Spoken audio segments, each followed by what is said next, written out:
Hey guys, tonight we slip into the star-soaked world of ancient Sumer, where the night sky isn't just a pretty view, it's your survival guide, your divine WhatsApp, and your daily planner rolled into one.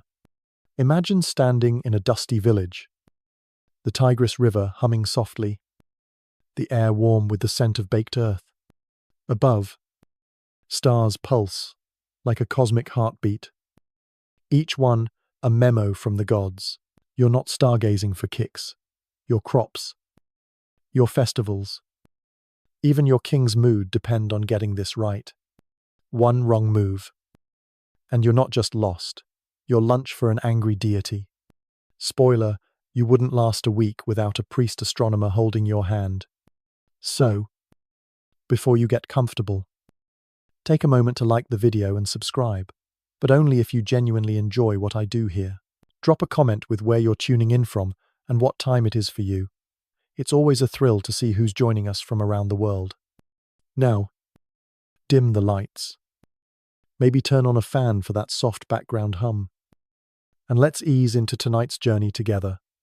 You're in Sumer, 3000 BCE, where the heavens aren't just up there, they're in your face, dictating when to plant, pray, or bunix. The Sumerians, those brainy folks who invented writing and wheels, were obsessed with the stars. No telescopes, no apps, just sharp eyes and sharper minds. You'll track the moon's phases, dodge divine tantrums, and climb ziggurats to decode the sky's secrets. It's a world where every twinkle matters, and one misstep could mean a bad harvest or a very bad day. Ready? Let's dive in. Section 1. You're standing in ancient Sumer, around 3000 BCE, in the sun-scorched cradle of what's now southern Iraq. The air is thick with the smell of mud and reeds, and the Tigris River gurgles nearby, its waters glinting under a sky so clear it feels like you could touch the stars. Tonight, they're your obsession, not because they're pretty, but because they're the pulse of your world. In Sumer, the night sky isn't just a backdrop, it's a cosmic instruction manual, telling you when to plant your barley, when to haul out the ceremonial goat, or when to brace for a flood that could wash your village away. You're not stargazing for fun, your survival hinges on reading the heavens right. One slip, and you're not just wrong, you're cursed. And the gods don't mess around. You probably wouldn't last a week without someone holding your hand through this celestial maze. The Sumerians, those clever folks who gave us cuneiform writing, and the wheel, were downright fanatical about the stars. They didn't have telescopes or fancy software, just their naked eyes, a knack for spotting patterns, and a healthy fear of divine wrath. Every night, you squint at the sky, tracking the moon's slow, waxing and waning, the steady march of constellations, and the wandering paths of planets like Venus, which they called Inanna, goddess of love and war. Why? Because these movements aren't just pretty lights, they're your calendar, your clock, and your divine DMs. The mainstream historical fact is that the Sumerians developed one of the earliest known calendars, based on lunar cycles, with 12 months of roughly 30 days each. It wasn't perfect, those extra days kept sneaking in, throwing things off, but it was good enough to keep their farms, festivals, and kings on track. Now, here's the quirky tidbit. They didn't just see stars, they saw gods. That bright speck twinkling over the horizon, that's Inanna, judging your life choices with her celestial side-eye. A sudden lunar eclipse, that's the gods throwing a cosmic tantrum. And you'd better start praying, fasting, or sacrificing something fluffy. You're not just observing the sky, you're starring in a divine reality show where every twinkle has an opinion. Historians still argue whether Sumerian astronomy was more practical or spiritual, Was it about keeping time for crops or appeasing cranky deities? The truth likely lies in the middle. Like trying to file your taxes while hoping your boss doesn't smite you for a typo. You're not alone in this stargazing gig. Every village has a priest astronomer, a guy with a beard so majestic, it probably has its own zip code.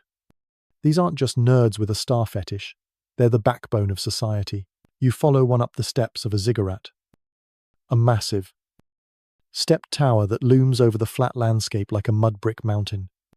Your sandals slap against the baked clay, and the night air cools your sweat-soaked skin. Up top, the priest points out Venus rising, a signal that the harvest festival is near. You nod, pretending you get it. But really, you're just hoping he doesn't quiz you on which star is which. These priests, called Ummanu, or learned ones, Tuare part scientist, part mystic, they tell farmers when to sow, traders when to hit the road, and kings when to swing a sword, mess up the sky readings. And you're not just wrong, you're risking famine, flood, or a very grumpy ruler. Life in Sumer is tethered to this celestial rhythm. You wake at dawn, the sun painting the marshes gold, and check the moon's phase before trudging to the fields. Crescent moon, time to weed. Full moon, better clear those irrigation canals before the water gods get annoyed. The sky isn't just up there, it's in your bones, your prayers, your calloused hands. And let's be honest, you're exhausted. Between hauling water from the river, dodging scorpions in the reeds, and praying the gods don't smite you for a bad barley yield, you barely have time to admire the view. But at night, when the village quiets, you steal a moment to look up. The stars feel close, like you could pluck one from the sky. For a second, you wonder if they're watching you back. In Sumer, they probably are. This obsession with the sky isn't just about survival, it's about power. Kings lean on priest astronomers to legitimize their rule. A well-timed star sighting can mean the gods approve of a new palace or a war against the neighbors. You hear whispers in the marketplace last month. The king claimed a comet, signaled his divine right to tax your grain. Convenient. Right. You roll your eyes but keep quiet. Talking smack about the king's cosmic PR stunts could land you in a very unfun dungeon. The priest's star charts, scratched onto clay tablets, are more than records. They're political tools. Proof that the gods are Team Monarch. You've seen these tablets. They're wedge-shaped, cuneiform script listing when Venus rises or when the moon hides the sun. They're not just data, they're sacred, guarded like state secrets. Let's talk about that lunar calendar again, because it's kind of a big deal. You're used to checking your phone for dates, but in Sumer, you're eyeballing the moon like it's your project manager. Each month starts with the first sliver of a new moon, spotted by priests who probably need glasses by age 30. You count 29 or 30 days, depending on when the next crescent shows up. It's not exact. Sometimes the gods throw in an extra day to keep you on your toes, but it works. You plan your planting, your festivals, even your weddings around it. Miss the lunar memo, and you're sowing seeds in a drought or partying when you should be praying. The calendar's quirks mean priests sometimes add an extra month to sync with the seasons, a bit like daylight savings time, but with more incense and fewer angry tweets. The stars also guide your stories. Around a flickering fire, an elder spins tales of Enlil, the storm god, riding the Milky Way like it's his personal chariot. You chuckle. But these myths aren't just bedtime stories, they're how you make sense of the cosmos. Inanna's star winks at you, and you wonder if she's flirting or plotting to ruin your harvest. It's a weird mix of awe and anxiety, like checking your horoscope, but with higher stakes. You don't question it, you just nod and toss another reed on the fire. By day, you're knee-deep in mud, tending crops or fixing a leaky canal. By night, you're a stargazer. Whether you like it or not, the sky's patterns are your lifeline, but they're also a leash.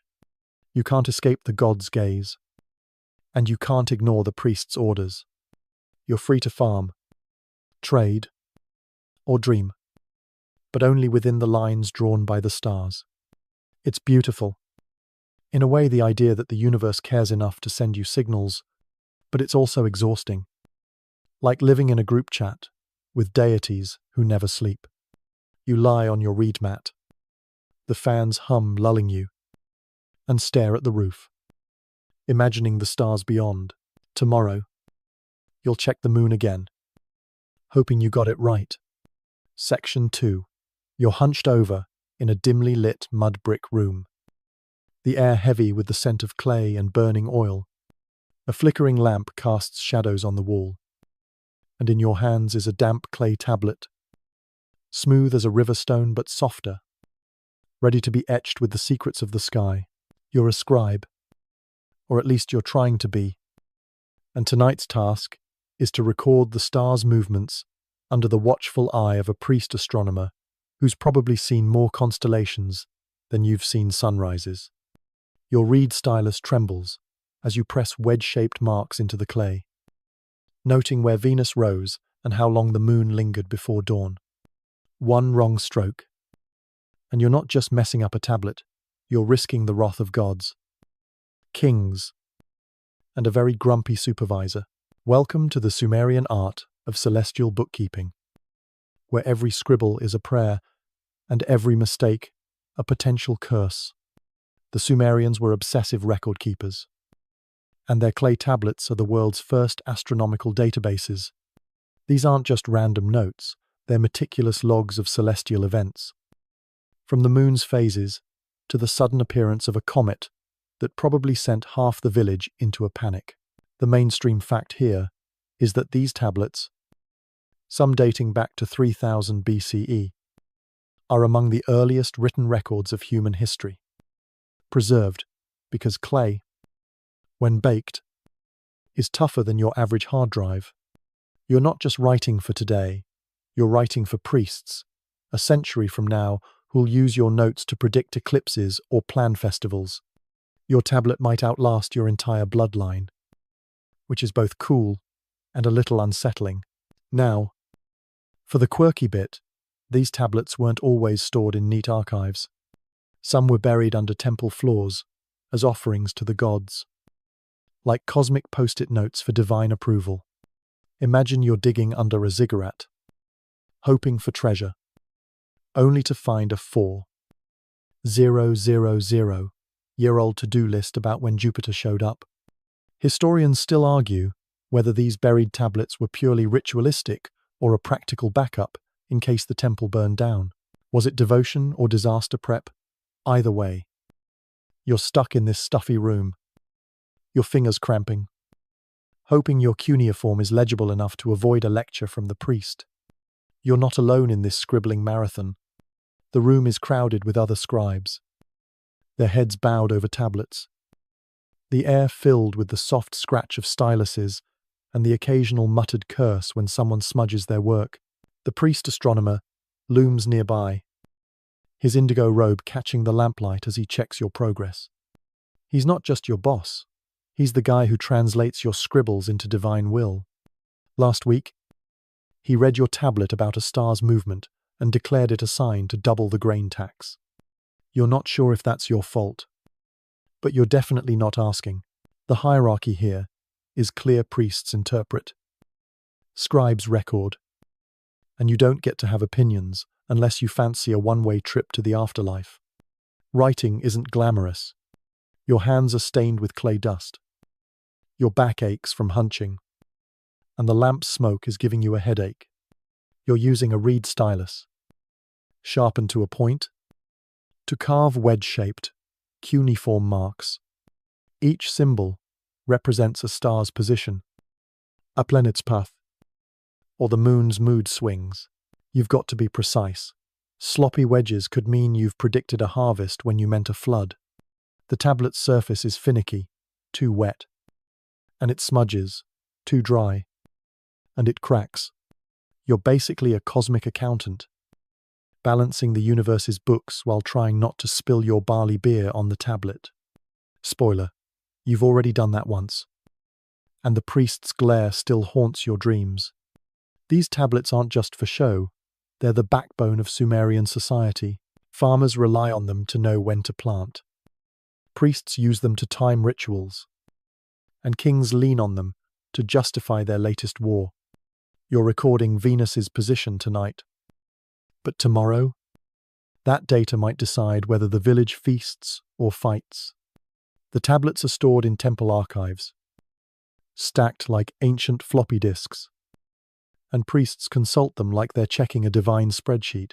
You've heard rumors of older tablets, buried under the ziggurat's foundations, meant to appease Inanna or Enlil. You're not sure if they're gifts to the gods or just a way to declutter the temple. But you're not digging them up to find out. Let's talk about the writing process. Because it's not as simple as it sounds. You don't just grab a tablet and start scribbling. First, you knead the clay, shaping it into a palm-sized rectangle. Then you smooth it with a wooden tool.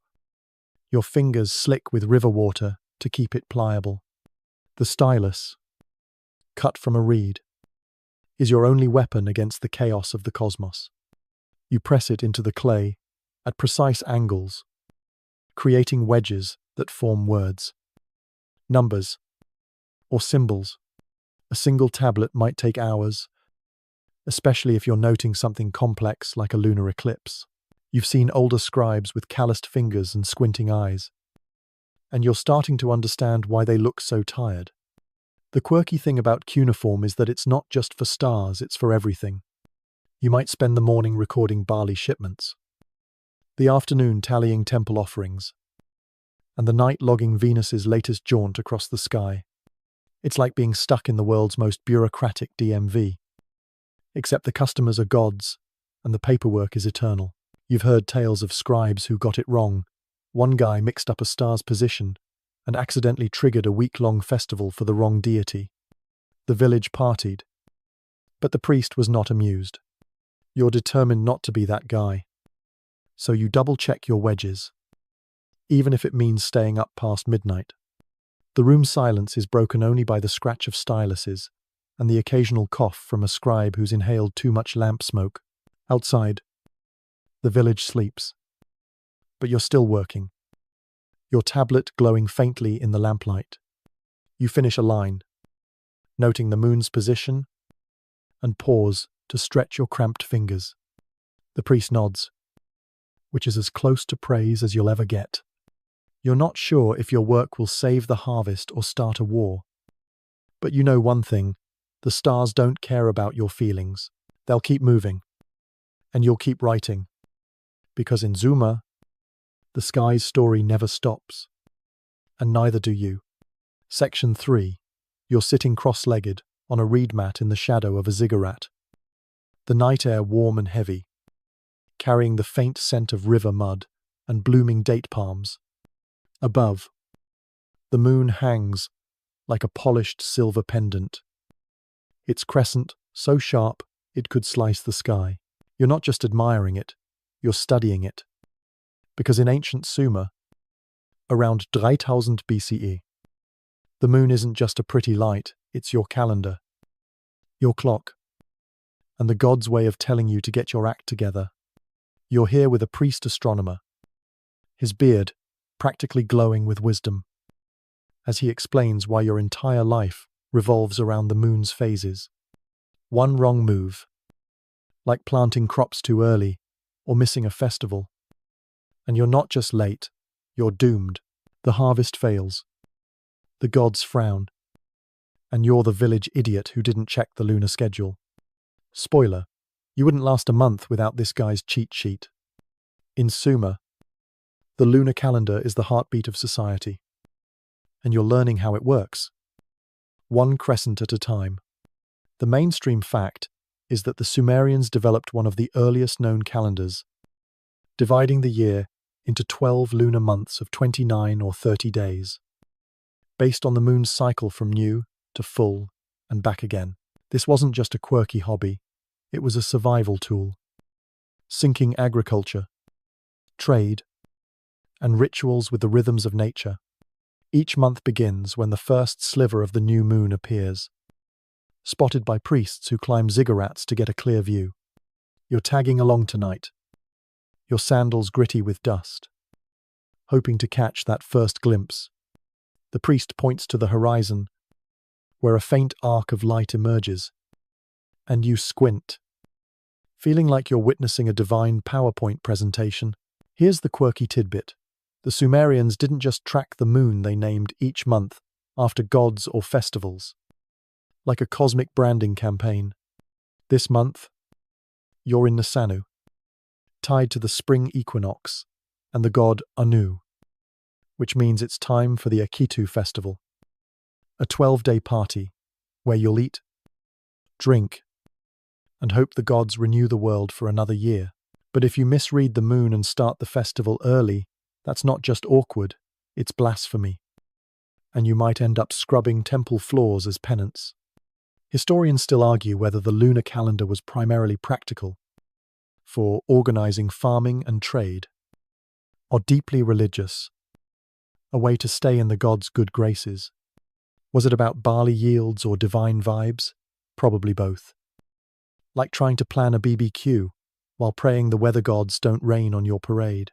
You're not a priest, just a regular villager, maybe a farmer or a potter, but the moon's phases are your boss. You wake each morning, the sun painting the marshes gold, and check the sky before heading to the fields. Is it a waxing crescent time to weed your barley?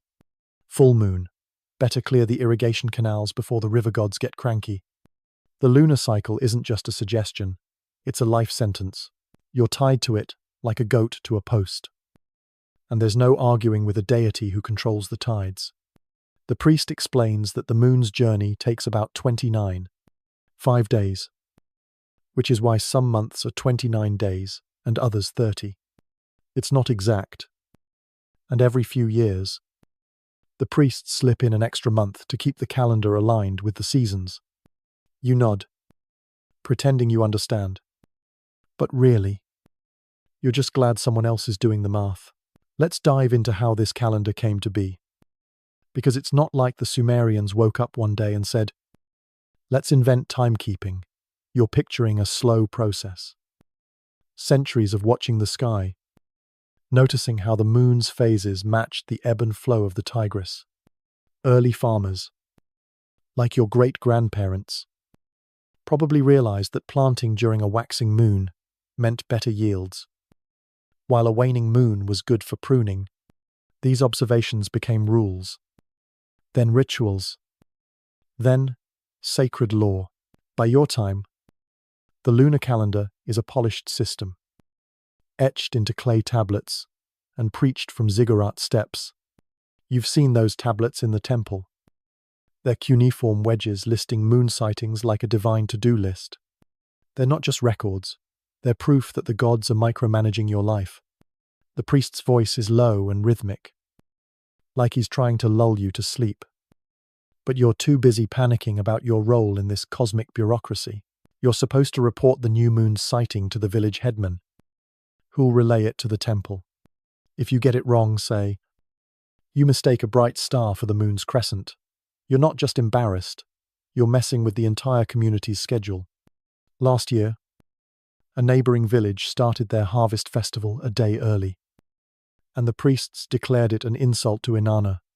The village had to sacrifice 3 goats and a barrel of beer to make amends. You're not keen on being that guy, so you squint harder, your eyes watering as you scan the horizon. The lunar calendar isn't just about farming, it's about power. Kings use it to time their wars, claiming a full moon signals divine approval for invading the next city-state. You've heard whispers in the marketplace. The king's latest campaign against Uruk was launched under a waxing gibbous, supposedly blessed by Enlil himself. You roll your eyes but keep quiet, questioning the king's lunar PR stunts could land you in a reed basket floating down the river.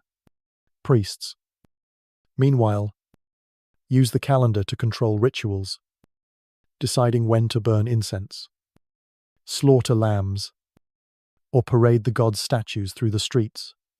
You're expected to show up, clap, and look suitably awed, even if you're just thinking about your next meal. Speaking of meals, the lunar calendar even dictates what you eat. During Nisanu, you're feasting on barley cakes and date wine for the Akitu festival. But in other months, you're stuck with plain porridge if the moon says it's a fasting period. You're not thrilled about this, but you don't argue with a system backed by gods who can allegedly drown your village for disobedience.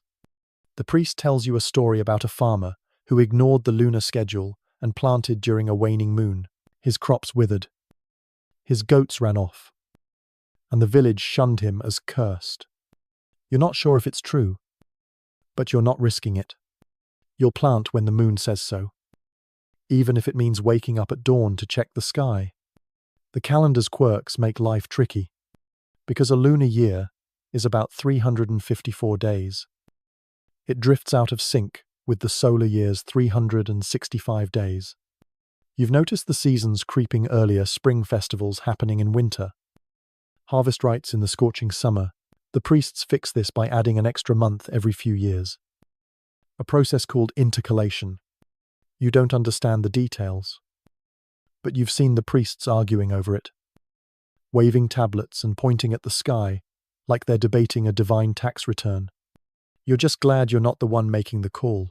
One wrong month, and the gods might send a plague to express their displeasure. The moon's influence seeps into your stories. 2. Around a fire. An elder spins tales of Nana, the moon god, sailing his crescent boat across the sky. You chuckle. But these myths aren't just entertainment, they're how you make sense of the world. Nana's light protects you from demons. But if he hides during an eclipse, you're grabbing your amulet and praying hard. You've heard of villages that stopped work during eclipses, convinced the moon was battling a cosmic snake. You're skeptical, but you're not about to test the theory by weeding your fields during one. Life under the lunar calendar is a balancing act. You're free to farm, trade, or dream, but only within the moon's strict timetable. It's beautiful. In a way, the idea that the universe sends you signals, like a cosmic post-it note, reminding you to plow. But it's also exhausting, like living in a world where your boss is a glowing orb that never sleeps. You lie on your mat, the night air cooling, and stare at the sky through a gap in the roof. The crescent moon winks, and you wonder if it's cheering you on or plotting your next mistake. In Suma, it's probably both. Section 4. You're trudging up the steep, sun-baked steps of a ziggurat, your sandals crunching on gritty clay, the air thick with the scent of dust and distant river reeds. It's just before dawn, and the sky is a deep indigo, pricked with stars that feel close enough to touch. You're not here for exercise, or the view you're following a priest astronomer, his russet robe flapping as he climbs, to watch Venus rise over the horizon. In ancient Sumer, around 3000 BCE, this towering, stepped structure isn't just a temple, it's an observatory, a cosmic command center where the heavens are decoded to keep your world from falling apart. One misread star, and you're not just lost, you're risking a bad harvest, a failed festival, or a very grumpy god. Spoiler, you wouldn't last a day up here without a map of the sky and a lot of patience. The ziggurat looms over the flat Mesopotamian plain, its mud brick bulk glowing faintly in the pre-dawn light. You're in a city like Uruk or Ur, where these massive structures are the heart of everything religion, politics, and, most importantly, astronomy. The mainstream fact is that ziggurats, built as early as 3000 BCE, were designed with astronomical precision. Their platforms aligned to track celestial events like solstices, equinoxes, and planetary risings.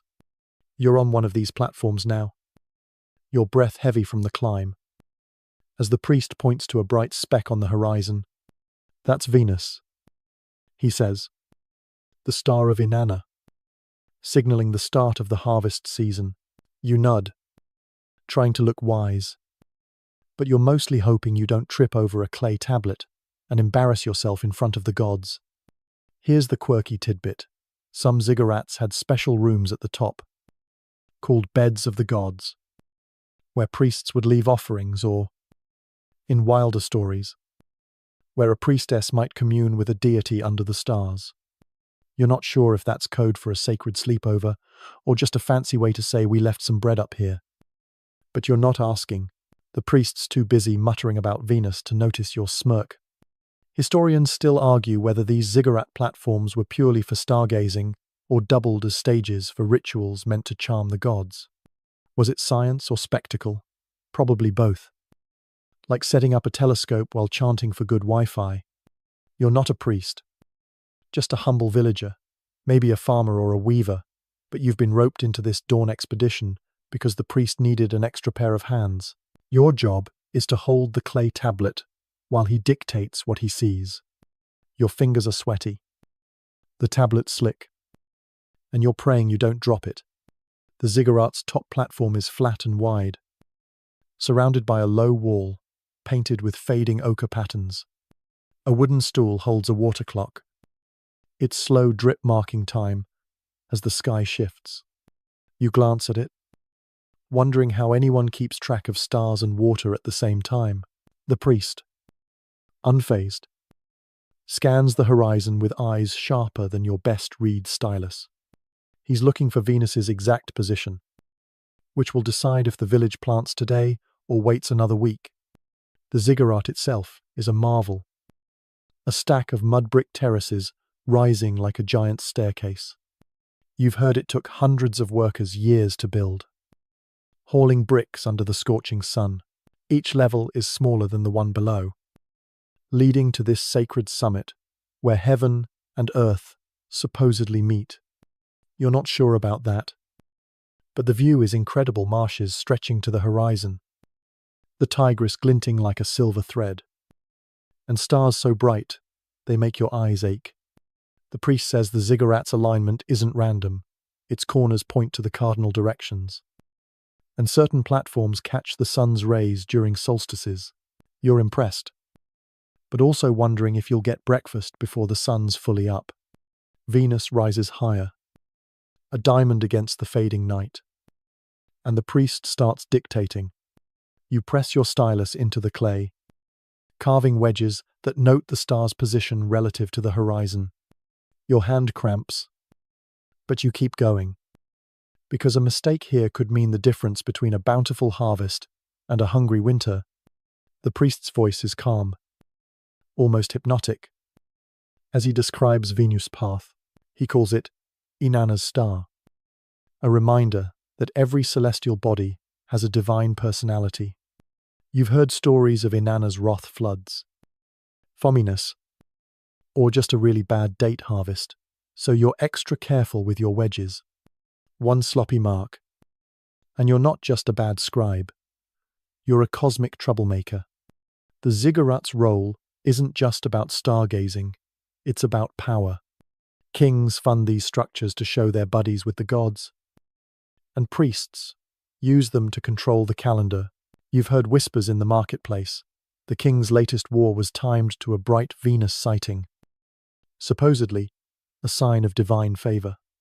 You're skeptical, but you keep your mouth shut. Questioning the priest's sky readings is like arguing with your landlord about rent. You don't win, and you might end up homeless. The ziggurat's platform is also a stage for rituals. Last month, during the full moon, you saw priests parade a golden statue of Enlil up here. Chanting until dawn, you were stuck carrying incense, your arms aching, but you didn't dare complain. Life on the ziggurat is a mix of awe and anxiety. You're closer to the gods up here, but that just means they're watching you more closely. The priest tells you about the Saros cycle, a pattern they've noticed where eclipses repeat every 18 years or so. You don't understand the math, but you're amazed they've figured this out with nothing but eyes and clay. You're also a little jealous. Your biggest achievement this week was not stepping on a scorpion. The priest's knowledge is sacred, guarded like a family recipe, and you're just a cog in the cosmic machine, holding tablets and hoping you don't sneeze during a holy moment. The dawn sky shifts, pinking at the edges, and Venus glows brighter, like Inanna's showing off. You're tired, your legs aching from the climb. But there's something magical about this moment. The ziggurat feels alive, its bricks humming with centuries of prayers and observations. You've heard tales of older ziggurats, their foundations stuffed with tablets as offerings to the gods. You wonder if your tablet will end up buried there, a tiny piece of eternity.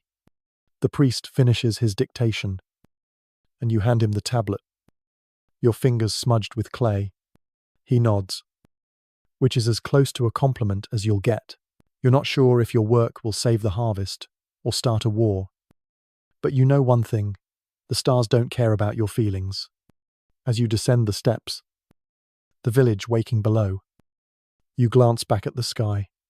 Venus is still there, a stubborn spark against the dawn.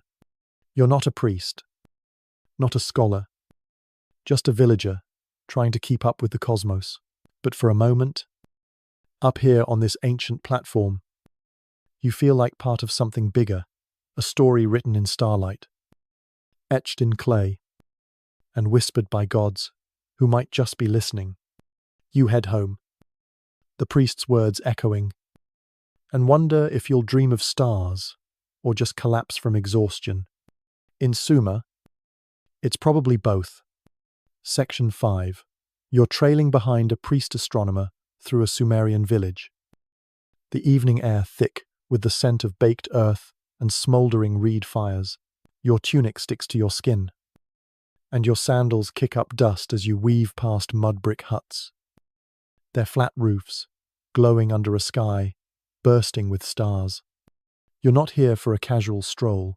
You're shadowing this bearded sage, his indigo robe catching the torchlight, as he decodes omens in the night sky.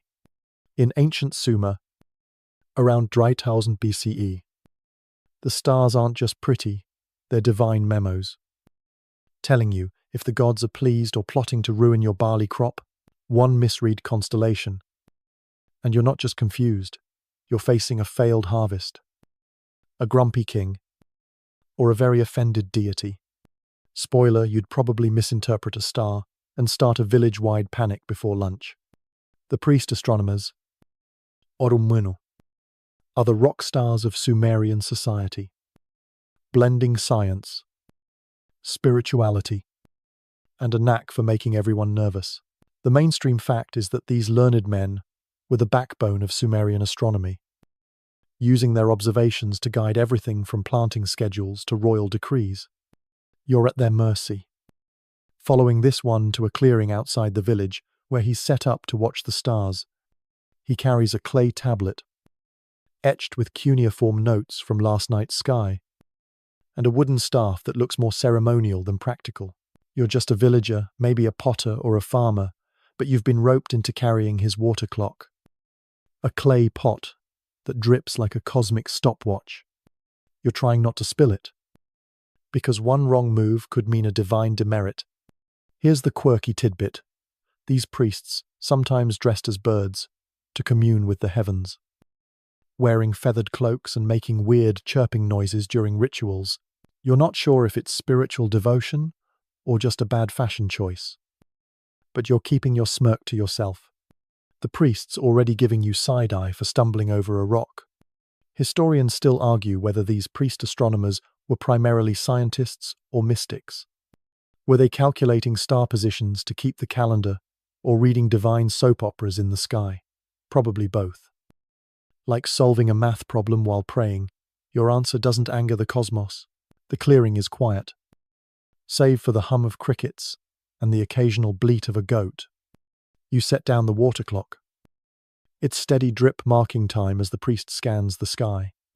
He's looking for patterns, constellations like the scorpion or the bull, which the Sumerians believed were gods or their messengers. You squint, trying to see what he sees. But to you, it's just a jumble of twinkling lights. He points to a cluster near the horizon, calling it the Chariot of Enlil, and says it's a sign the king should build a new canal. You nod, pretending you understand, but you're mostly wondering if you'll get a sip of date wine before bed. The priest's voice is low and soothing, like he's narrating a bedtime story for the gods. But you're on edge, knowing one wrong omen could mean extra taxes or a sudden war. Your job is to hold the tablet while he dictates, your fingers gripping the damp clay like it's a lifeline. You've got a reed stylus tucked in your belt, ready to carve whatever he says about the stars' positions. Last week, you saw him read a tablet that predicted a flood because Mars lingered too long in the Lion. The flood never came, but the village spent 3 days building dikes just in case. You're not sure if he's a genius or just lucky, but you're not about to question a guy who claims he can read the gods' handwriting. Your wedges are shaky. Cuneiform isn't your strong suit, but you're trying. Because a sloppy tablet could mean a sloppy prophecy, and nobody wants to be the guy who accidentally triggers a famine. The priest's role isn't just about stargazing, it's about control. He's the middleman between you and the heavens, translating star patterns into orders for the village. You've heard him tell the headman when to plant, the traders when to travel, and the king when to sacrifice a lamb for good luck. Last month, he declared a comet a sign of divine favor, and the king promptly raised taxes to build a new temple. You're skeptical, but you keep quiet, doubting. A priest astronomer is like arguing with a thunderstorm. You've seen what happens to skeptics. They end up cleaning the temple latrines, or worse, exiled to the desert with nothing but a bad omen for company. Let's talk about omens, because they're a big deal in Sumer. The sky isn't just a calendar, it's a divine newsfeed. And priests, like your bearded friend, are the editors. A star moving backward retrograde motion, they call it, might mean the gods are rethinking a decision. An eclipse, that's a full-on divine meltdown, and you'd better start burning incense. You've heard stories of priests predicting droughts because a star twinkled too brightly, or peace because the moon looked extra round. You're not sure how they decide what's an omen and what's just a cloudy night. But you're not asking. The priest's staff taps the ground as he points out a constellation, his voice droning on about Enlil's wrath or Inanna's love life. You're only half listening, distracted by the thought of your reed mat back home. The mainstream history here is that Sumerian priest astronomers laid the foundation for later Babylonian astronomy, which would predict eclipses and planetary movements with eerie accuracy. They didn't have telescopes or calculus, just sharp eyes and clay tablets. But they noticed patterns like Venus's 584-day cycle that modern astronomers still use to track time. You're not that smart. You're just trying to keep the water clock steady and avoid spilling it on the priest's robe. The quirky thing about omens is their randomness. One priest might see a shooting star as a blessing, another as a curse. You've heard of a village that stopped planting for a month because a priest swore a star cluster looked like a grumpy goat. The crops failed, but nobody blamed the priest, just the goat. Life as a priest's assistant is a mix of awe and exhaustion. You're close to the gods out here, but that just means they're watching you more closely. The priest tells you about a star that appeared last year, uninvited, and sparked a week-long festival to appease Nana, the moon god. You were there, carrying baskets of barley offerings, your arms aching while the village danced. You're not sure if the gods were pleased, but you got a day off, so you're not complaining. The clearing is getting colder now, the stars fading as dawn creeps closer. You're tired, your eyes gritty from staring at the sky. But the priest keeps talking, his voice a soothing hum that makes you want to curl up right here in the dirt. The village below is stirring, smoke rising from cooking fires as farmers prepare for another day. You glance at the water clock. Its drip slowing as the night wanes. The priest finishes his dictation, and you hand him the tablet, your fingers smudged with clay. He nods, a rare sign of approval, and you feel a tiny spark of pride. You're not a scholar, not a priest, just a villager caught in the cosmic grind. But out here, under the stars, you feel like part of something bigger, a story written in light, etched in clay, and whispered by gods who might just be listening. You head back to the village, the priest's words echoing, and wonder if you'll dream of omens or just collapse from carrying that stupid water clock. Section 6. You're kneeling in a Sumerian temple courtyard. The air warm and heavy with the scent of burning incense and sun-baked clay. Your hands clutching a clay tablet etched with numbers that might as well be magic spells. The stars glitter above, a cosmic ledger you're trying to decipher, while a priest astronomer, in a teal robe, paces nearby, muttering about angles and cycles. It's around 3000 BCE. And you're not just a villager, you're a reluctant math nerd, dragged into the Sumerian obsession with their base 60 counting system, the secret source behind their star-tracking wizardry. One wrong calculation, and you're not just bad at math, you're risking a cosmic mix-up that could ruin the harvest or anger a god. Spoiler, you'd probably divide by 0 and accidentally summon a divine accountant to audit your soul. The Sumerians' sexagesimal system base 60, not base 10 like your fingers and toes, is the mainstream marvel here. A mathematical framework so enduring, it still shapes how we measure time and angles today.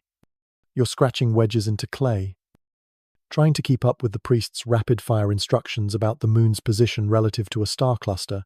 Every number matters. Because this system isn't just for counting sheep, it's for mapping the heavens, timing festivals, and ensuring the king doesn't blame you for a bad omen. Your tablet is a grid of wedges, each representing units of 60 or fractions thereof, and you're struggling to wrap your head around why anyone thought 60 was a good idea when 10 feels so much simpler. Here's the quirky tidbit. The Sumerians loved base 60 because it's divisible by so many numbers. 1. R. Sam. Su. Wu. Luke. Shur. Shara. Shiwu. Arsha. Sanshur. 60. Like a mathematical Swiss Army knife. You're not sure if they were geniuses, or just really like numbers that play nice. But you're stuck dividing star angles by 60, while praying you don't smudge the clay. Historians still argue whether the Sumerians chose base 60 for practical reasons, like its divisibility, or because it tied to some mystical cosmic order. Was it math or magic? Probably both. Like balancing your budget while hoping the gods approve your expense report. You're not a scholar, just a villager, maybe a weaver or a farmer, but the priest roped you into this because you're good with numbers. Or at least better than the guy who keeps mixing up 60s and 6s. You're in the temple courtyard, a square of packed earth surrounded by mud brick walls painted with fading red ochre. A water clock drips nearby, its steady rhythm mocking your frazzled brain as you try to calculate the time between Venus's rising and the moon's zenith. The priest is relentless, his voice a soothing drone that's somehow both calming and stressful. He's talking about degrees 360 in a circle, another Sumerian gift to the future, and you're trying to carve the right wedges without losing track of the zeros. Your fingers are cramped, your tunic is soaked with sweat, and you're starting to think goats are easier to count than stars. The sexagesimal system is a beast. You're used to counting on your fingers, but here, you're juggling Altmush. 360 s, and fractions like 1/60th, which the Sumerians call a she. You've got a clay abacus, a flat tablet with grooves for moving pebbles. But it's not helping as much as you'd hoped. The priest wants you to note the moon's position in a constellation called the Bull, which is 30 degrees from the horizon, or half a 60-degree segment. You're not sure why 60 matters so much, but you've heard it's because it divides neatly into hours, minutes, and seconds terms you don't know yet but will haunt future generations. You're just trying to keep the tablet from cracking while the priest paces, his staff tapping like a metronome. Let's talk about why this matters. The base 60 system isn't just for show, it's the backbone of Sumerian astronomy. Priests use it to track planetary cycles, like Venus's 584-day loop, which they break into neat chunks of 60 for easier math. You've seen them predict eclipses with this system, noting when the moon will hide the sun based on patterns they've tracked for generations. The mainstream history here is that this sexagesimal system spread from Sumer to Babylon, then to the Greeks, and eventually to us every time you check a clock with 60 minutes or a compass with 360 degrees. You're channeling a Sumerian scribe who probably also hated math homework. You're not that smart. You're just trying to avoid a lecture from the priest, who's already eyeing your tablet like it's a war crime. The quirky thing about base 60 is how it sneaks into everything. You're not just counting stars, you're dividing grain rations, measuring temple walls, even timing how long the king's festival speech lasts, all in 60s.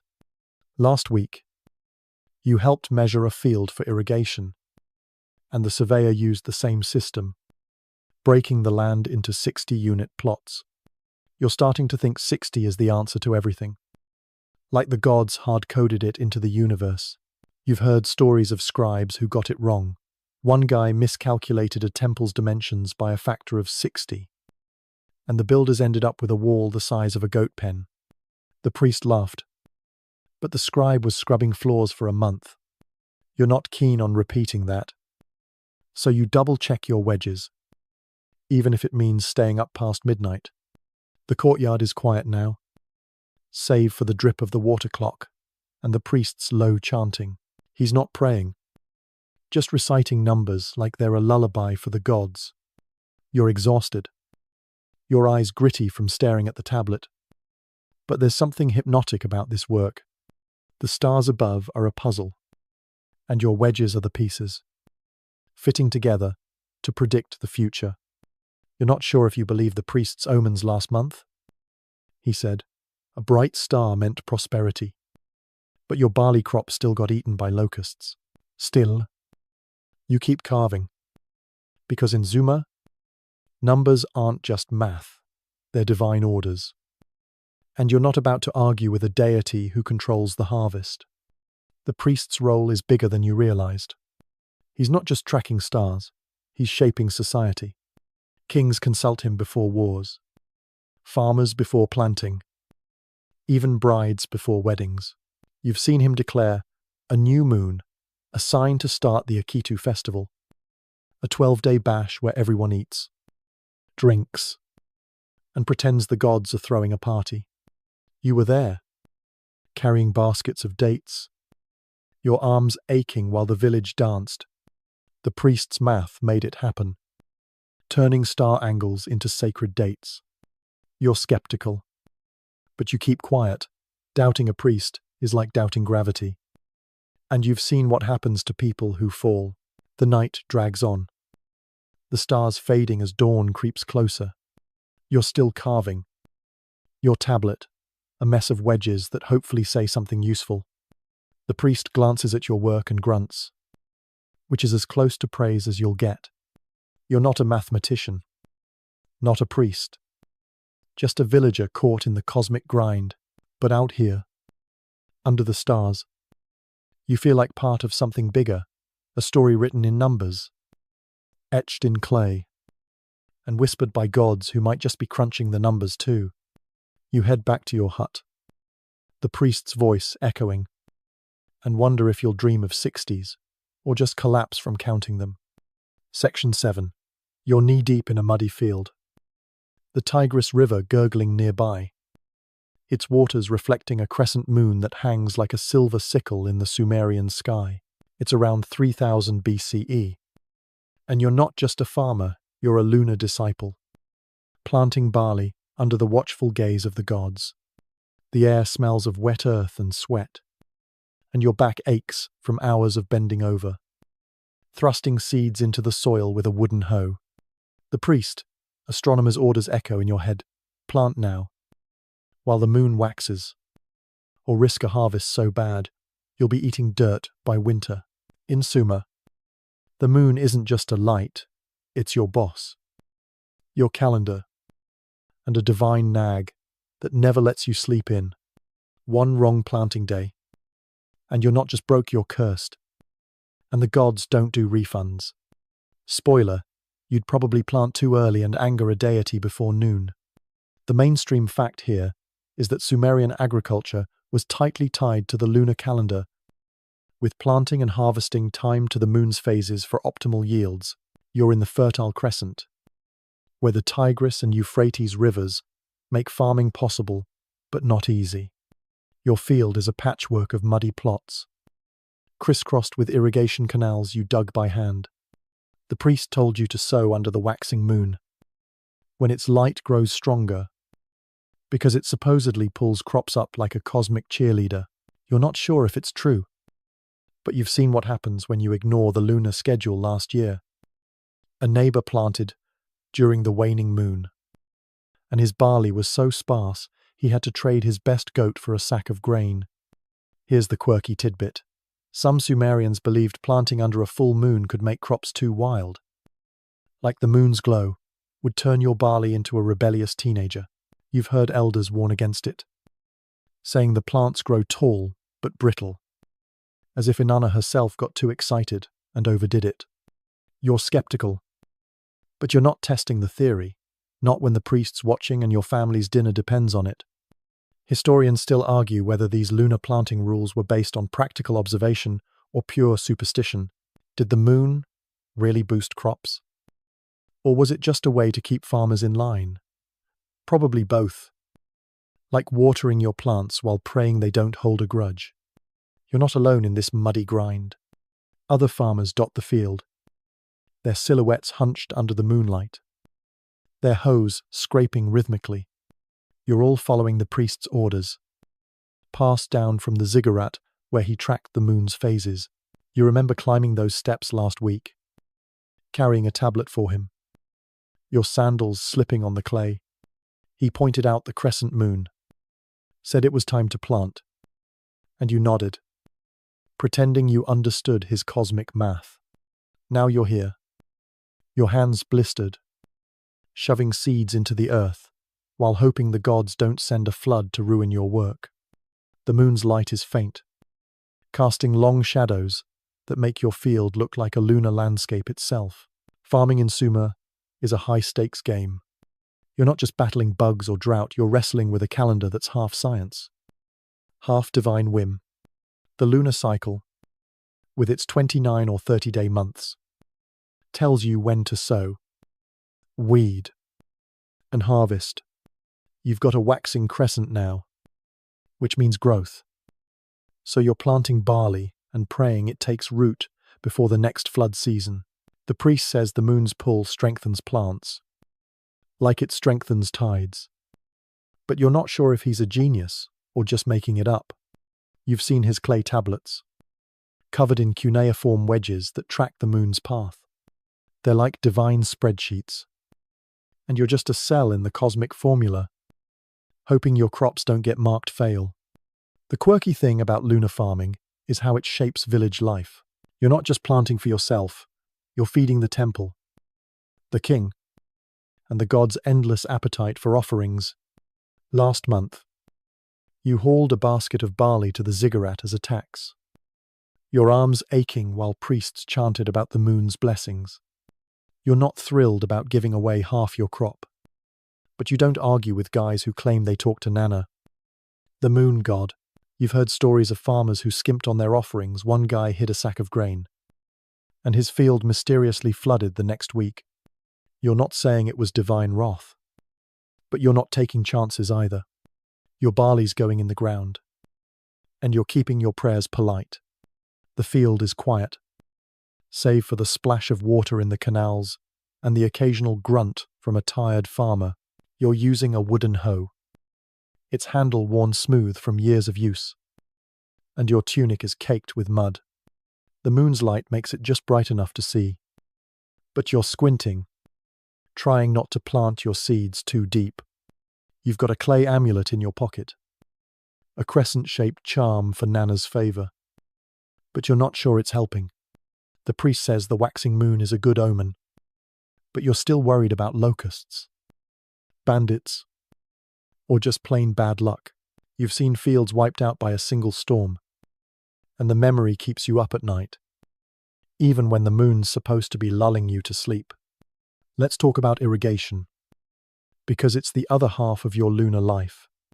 The Tigris and Euphrates are your lifelines, but they're fickle, flooding when you don't want them to, and drying up when you do. You've spent weeks digging canals, hauling mud in wicker baskets, your back screaming with every step.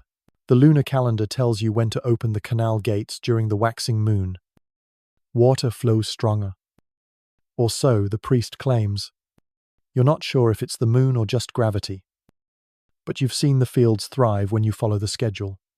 The mainstream history here is that Sumerian irrigation, guided by the lunar calendar, turned a desert into a breadbasket, feeding cities like Uruk and Ur. Without it, you'd be chewing sand instead of barley cakes. The quirky side of irrigation is the rituals. Before you open a canal, you're supposed to sprinkle barley on the water as an offering to Enki, the god of water and wisdom. You did it this morning, muttering a prayer while tossing grains into the muddy flow, feeling a bit silly, but not silly enough to skip it. You've heard of a farmer who ignored the ritual, and his canal silted up overnight. Coincidence? Maybe. But you're not risking it. The priest says Enki watches the moon too, and you're starting to think every god in Sumer is obsessed with the sky. You're just trying to keep your field green and your family fed. But it feels like you're auditioning for a cosmic talent show. The night drags on, the crescent moon climbing higher, its light painting the field silver. You're tired. Your hands raw from the hoe. But you keep planting. Each seed a tiny bet against famine. The priest's words linger. Plant now, and Nana will bless you. You're not sure if you believe it, but you've seen the temple's grain stores, fat with offerings from lunar-timed harvests. You're part of that system, a small piece in a big machine, and the moon's your foreman. You glance at the sky, the stars fading as dawn creeps closer, and wonder if Nana's watching. You're not a priest, not a scholar, just a farmer with mud on your hands and hope in your heart. But out here, under the lunar glow, you feel like you're sowing more than seeds. You're sowing a story, written in dirt and starlight, that might just feed the gods. Section 8. You're standing in a Sumerian village square, the air thick with the scent of burning herbs and the nervous bleating of goats, as a blood-red lunar eclipse paints the sky above. It's around 3000 BCE, and the moon, usually a calm silver glow, has turned into a cosmic warning sign, like the gods flipped a switch to panic mode. You're not just a villager, maybe a weaver or a potter, but tonight, you're part of a crowd huddled around a priest astronomer, his indigo robe glowing faintly in the torchlight. He's chanting, waving a staff topped with a crescent moon, trying to appease the gods before this eclipse brings drought, war, or something worse. One wrong move, like sneezing during the ritual, and you're not just rude, you're risking divine wrath that could sink the whole village. Spoiler, you'd probably trip over a goat and accidentally start a cosmic riot by midnight. The mainstream fact is that Sumerians meticulously tracked lunar eclipses, recording them on clay tablets as early as 3000 BCE, using patterns like the Saros cycle to predict when the moon would vanish. You're in the village of or maybe Nippur, where the eclipse has everyone on edge, farmers clutching amulets, traders whispering about omens, and kids hiding under reed mats. The priest says the moon god Nana is battling a celestial demon, and your job is to stand quietly, holding a clay bowl of barley as an offering, while he performs a ceremony to bring the moon back. You're not sure if it's the chanting or just time, but you're hoping the moon doesn't hold a grudge. Here's the quirky tidbit during eclipses. Sumerians sometimes banged pots and shouted to scare off the demon, supposedly eating the moon, like a cosmic version of chasing raccoons from your trash. You're tempted to join in, but the priest's glare keeps you silent. You're not about to be the guy who bangs a pot and gets blamed for a bad harvest. Historians still argue whether these eclipse rituals were purely religious or had a practical side, like rallying the community to face a shared fear. Was it faith or crowd control? Probably both. Like praying for rain while digging an irrigation ditch just in case. The square is packed, the air buzzing with nervous energy.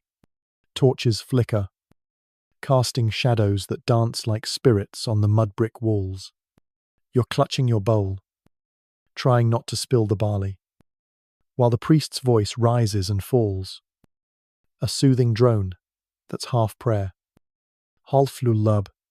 He's burning herbs, myrrh.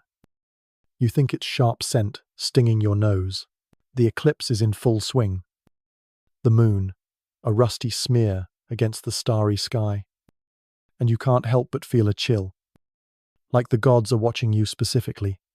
You've heard stories of eclipses signaling disaster. One village ignored a red moon, and their river dried up for a month. You're not sure if it's true, but you're gripping your amulet tighter, just in case.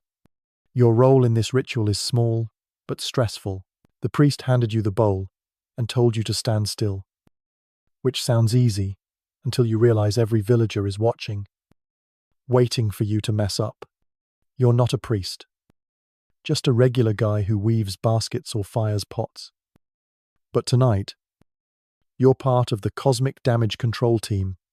The priest says the eclipse is a test, a moment when Nana hides to see if you're worthy of his light. You're not thrilled about being tested. You'd rather be home, sipping date wine, but you stand there, your arms aching, while the priest sprinkles water from the Tigris over the crowd, muttering about purification. You're pretty sure it's just river water, but you're not arguing with a guy who thinks he's got a direct line to the moon.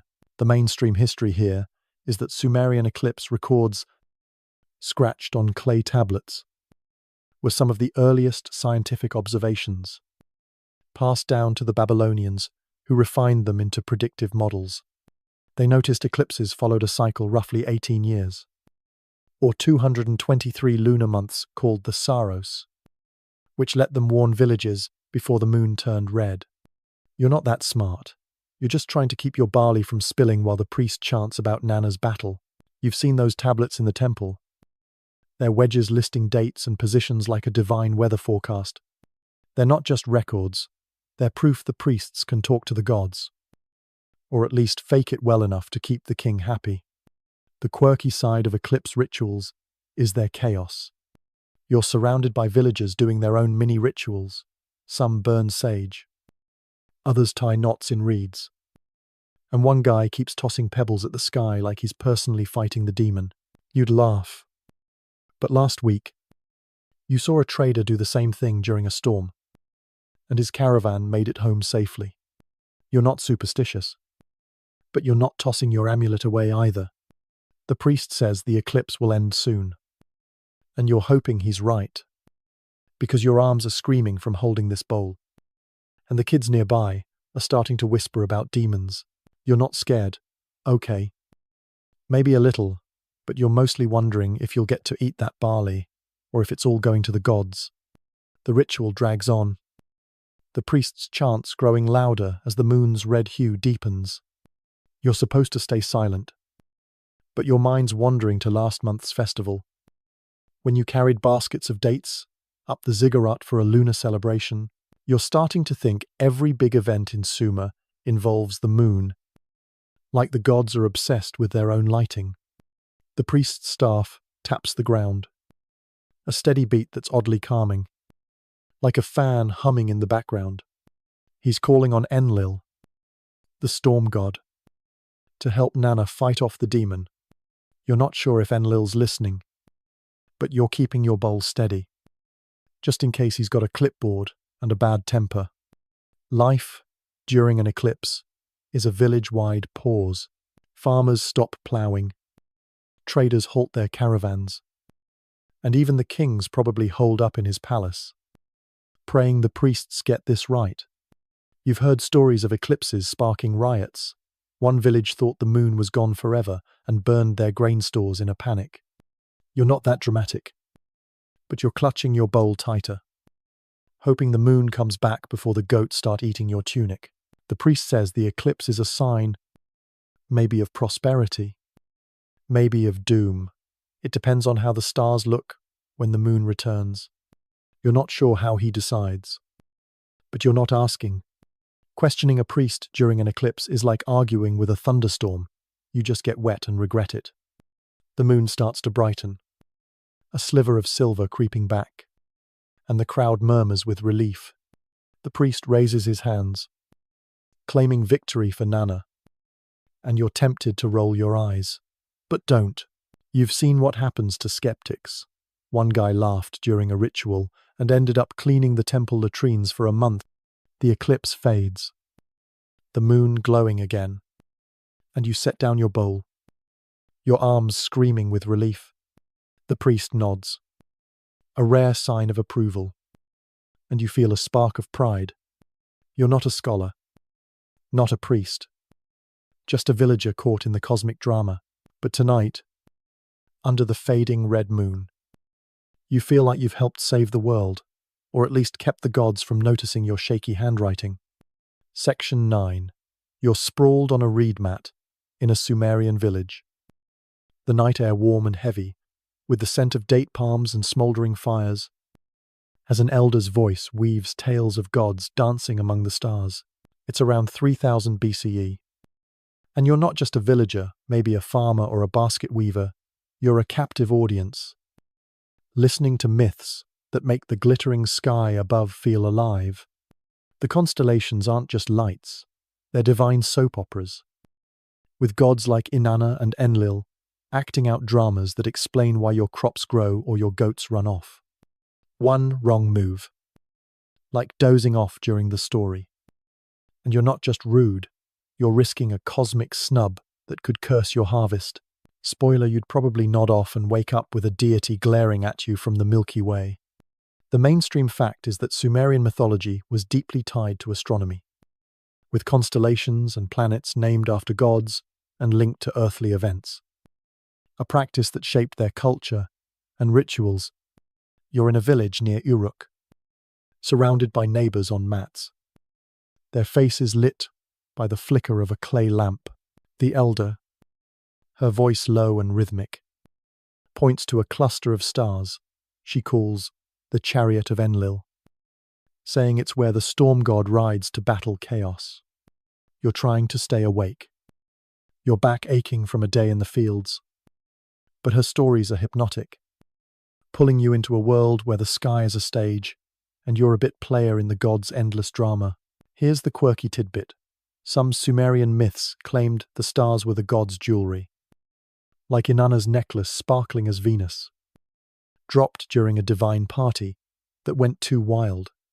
You're tempted to chuckle, imagining a goddess scrambling to pick up her cosmic bling. But you keep quiet. The elder's got a glare that could wilt barley. Historians still argue whether these myths were meant to teach astronomy or just entertain, like cosmic bedtime stories, to keep villagers in line. Were they science lessons or spiritual fan fiction? Probably both. Like explaining gravity while claiming it's a god's bad mood. The village is quiet, save for the elder's voice and the occasional rustle of a goat nibbling someone's sandal.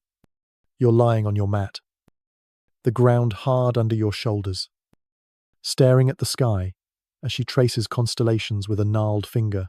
She's telling the story of Nana, the moon god, who sails his crescent boat across the heavens, dodging demons that try to steal his light during eclipses. You remember last week's eclipse, when you stood in the square holding a barley bowl, your arms aching while the priest chanted to save Nana. You're not sure if the story's true, but it makes the moon feel closer, like a friend who's got your back unless he's in a demon fight. Then you're on your own. Your job tonight is to listen, which sounds easy until you realize falling asleep is a social crime. The elders' stories aren't just entertainment, they're survival guides, teaching you which stars signal planting season or warn of floods. You're not a priest, just a regular villager who weaves baskets or plants barley. But you're expected to know enough to avoid cosmic blunders. Last month, a neighbor ignored a story about the Scorpion constellation and planted too early. His crops failed, and everyone whispered he'd angered Marduk. You're not keen on being that guy, so you prop yourself up on an elbow, blinking hard to stay awake, while the elder drones on about Inanna's love life. The mainstream history here is that Sumerian myths, like the Epic of Gilgamesh, wove astronomy into their narratives. With stars and planets as characters in divine sagas, these stories weren't just oral tradition, they were etched on clay tablets. Some found in temple archives, linking constellations to gods like Anu or Ninurta. You've seen those tablets? They're wedges, listing star positions alongside tales of creation. They're not just myths, they're cosmic maps, guiding priests to predict eclipses or time festivals. You're not that smart. You're just trying to remember which star is Inanna's so you don't plant during her bad mood phase. The quirky side of these myths is their wild details. The elder says the Milky Way is a river where Enlil fishes for cosmic trout, and you're picturing a storm god with a fishing rod, which is honestly the best image you've had all week.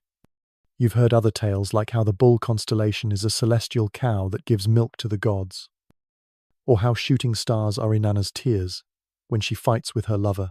You're not sure if they're true, but they make the sky feel alive. Like every twinkle has a backstory. You've got a clay amulet in your pocket, shaped like a star, and you're rubbing it for luck, hoping Inanna doesn't cry over your field anytime soon. The elders' stories shape village life. They're why you plant under a waxing moon, why you burn herbs during eclipses, why you name your kids after stars like UTU or Ninsun. You're part of a world where the sky isn't separate, it's in your prayers, your dreams, your calloused hands. The elder points to Venus, calling it Inanna's heart, and says it's a sign of love or war, depending on her mood. You're skeptical, but you keep quiet. Doubting myths is like doubting the Tigris will flow. And you've seen what happens to skeptics. Last year, a trader laughed at a story about the Lion constellation and lost his caravan to bandits. Coincidence? Maybe. But you're not testing it. The night stretches on, the stars shifting as the elder spins her tales. You're tired, your eyes heavy from a day of weaving or ploughing, but her voice is a soothing hum, like a fan in the distance.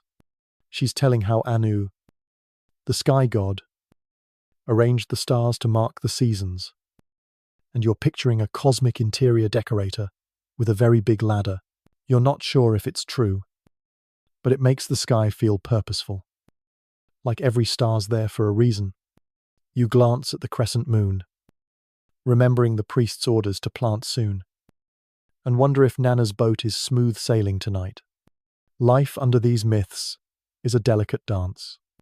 You're free to farm, weave, or dream, but only within the story's rules. The elder says the stars watch you, and you're starting to believe it. Every twinkle feels like a divine side-eye. You're not a scholar, not a priest, just a villager caught in the cosmic narrative. But out here, under the starry canopy, you feel like part of something bigger.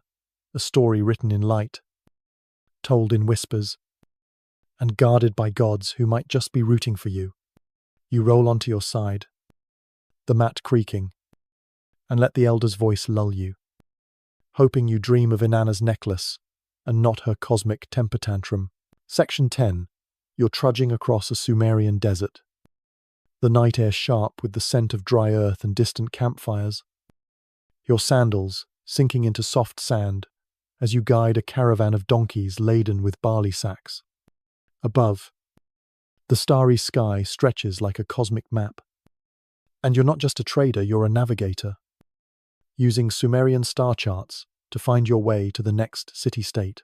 It's around 3000 BCE, and the stars aren't just pretty, they're your GPS, your lifeline, and the gods' way of keeping you on track. One wrong turn, like misreading a constellation, and you're not just lost, you're stuck in the desert with angry merchants and a very unimpressed deity.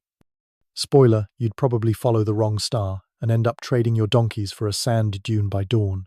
The mainstream fact is that Sumerians used stellar navigation to guide trade routes, mapping constellations to direct caravans across Mesopotamia's deserts and rivers as early as 3000 BCE. You're headed to a city like Lagash or Umma, your caravan creaking under the weight of grain, pottery, and maybe some fancy lapis lazuli beads for the temple.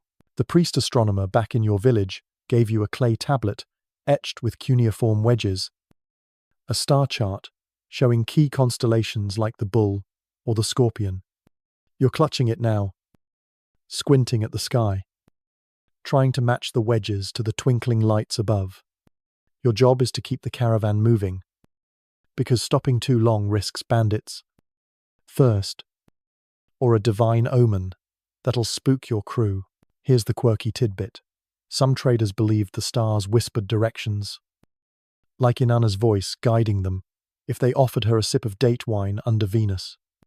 You're tempted to try it, but your wine's already low. And you're not sure if Inanna's a teetotaler. Historians still argue whether Sumerian star charts were purely practical tools or sacred relics imbued with divine power. Were they maps or prayers? Probably both. Like using a GPS while chanting for good signal strength. The desert is quiet, save for the donkey's grumbling and the soft crunch of sand underfoot. Your caravan stretched behind you, a line of shadowy figures, merchants, guards, and a kid who keeps asking if you're there yet. You're leading because you're the only one who's been to Lagash before, or at least the only one who admits it. The priest's tablet is your guide, but it's not exactly user-friendly. The wedges list stars by their divine names, like Eye of Anu or Horn of Ninurta, and you're trying to remember which is which. You spot a bright cluster low on the horizon, maybe the Chariot of Enlil, and hope it's the right one. Last month, a trader misread his chart and ended up in a swamp, trading his goods for a boat. You're not keen on repeating that story. Your role is high stakes. The caravan's success means food for your village, beads for the temple, and maybe a new tunic if you haggle well. You're not a priest, just a trader with a knack for directions, or so you hope. The star chart feels heavy in your hands. It's clay cool, despite the warm night.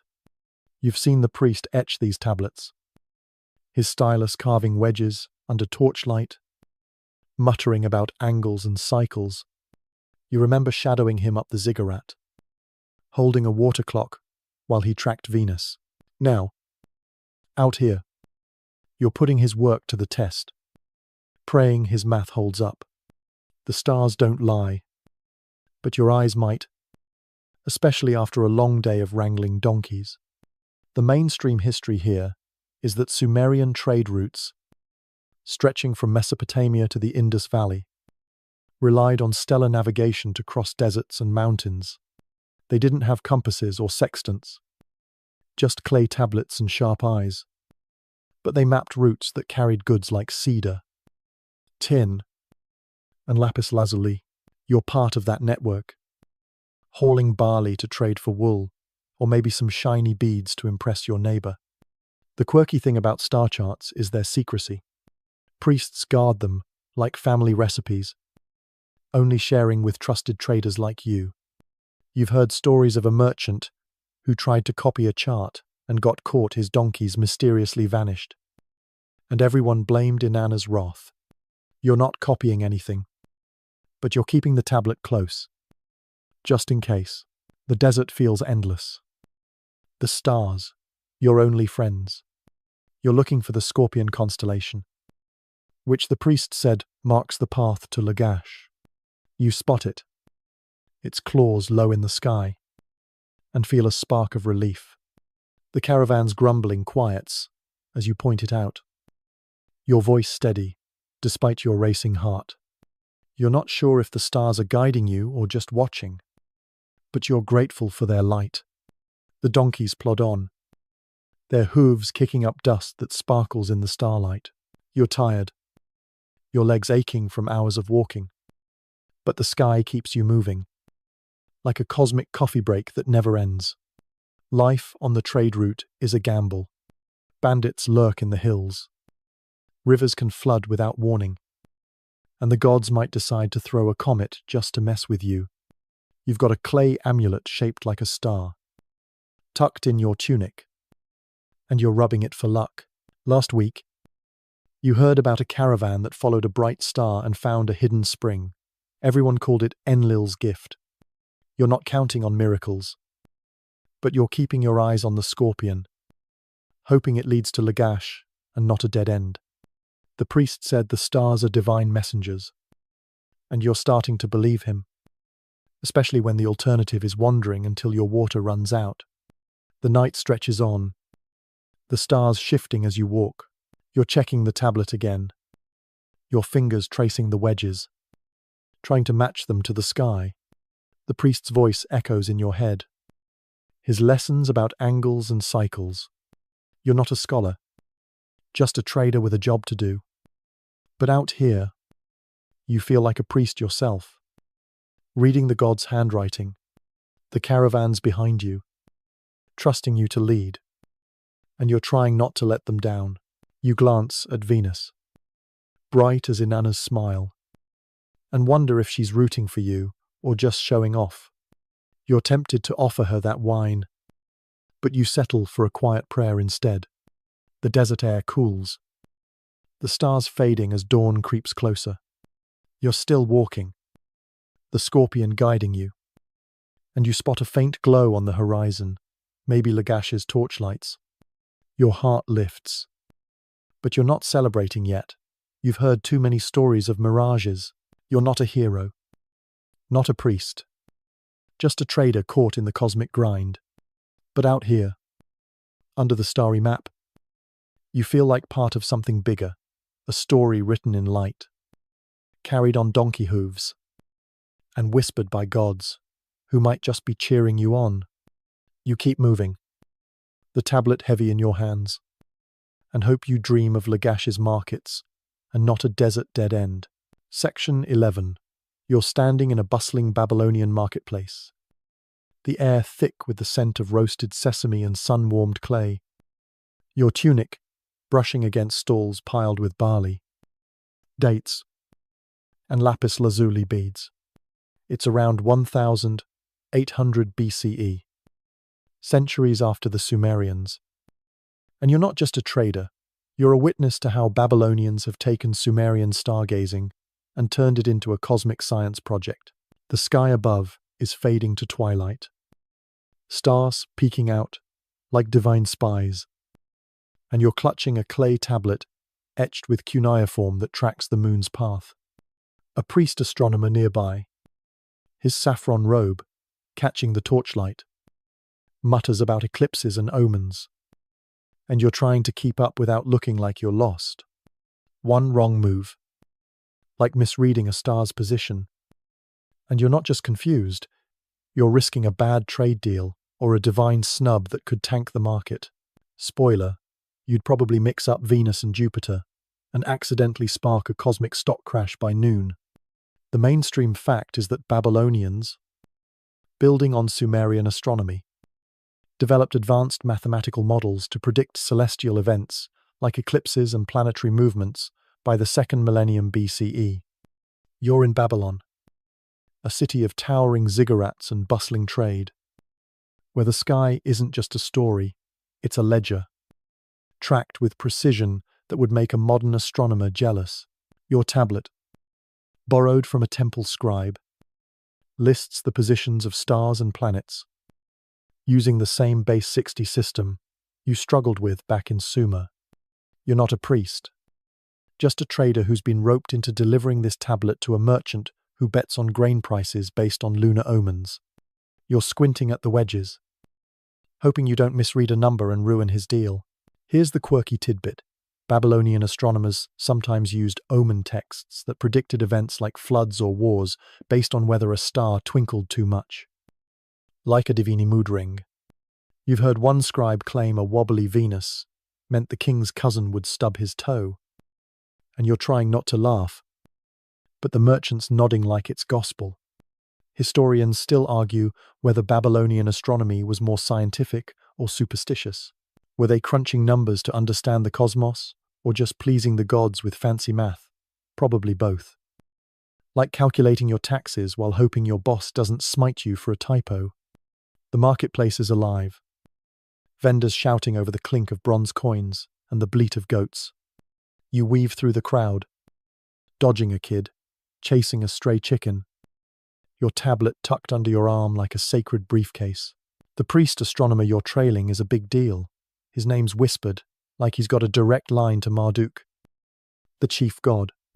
He's headed to the ziggurat, where he'll check tonight's stars against his predictions. And you're supposed to tag along to return the tablet. You remember climbing a Sumerian ziggurat, your sandals slipping on clay steps, holding a water clock for a priest. Babylon's ziggurats are bigger, fancier, with glazed bricks that shimmer in the torchlight. But the job's the same. Watch the sky. Write it down. Don't mess up. Your role is small but stressful. The merchant who hired you is betting his grain shipment on the priest's lunar forecast, something about a full moon, meaning high prices.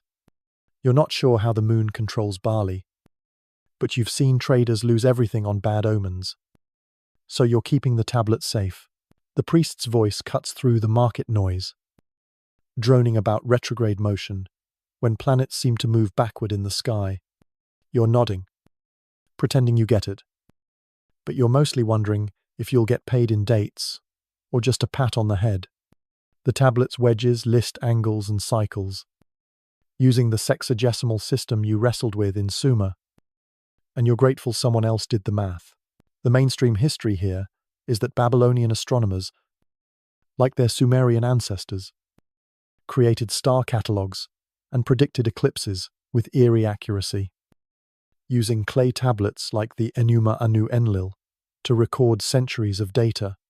They tracked planets like Jupiter and Venus, noting their cycles in base 60, and laid the groundwork for the zodiac, which you've heard whispers about a sky divided into 12 parts, each tied to a constellation. You're not that smart. You're just trying to deliver this tablet without dropping it in a pile of goat dung. The quirky thing about Babylonian astronomy is its bureaucracy. Every star sighting is logged, cross-checked, and filed in temple archives, like a cosmic DMV where every clerk's a priest. You've heard of a scribe who mislogged a star and got reassigned to cleaning canals. Nobody blamed the gods, just his sloppy wedges. The priests headed up the ziggurat steps now, and you're following, your legs aching from the climb. The city sprawls below, a maze of mud brick homes and canals glinting under the stars. You're carrying the tablet.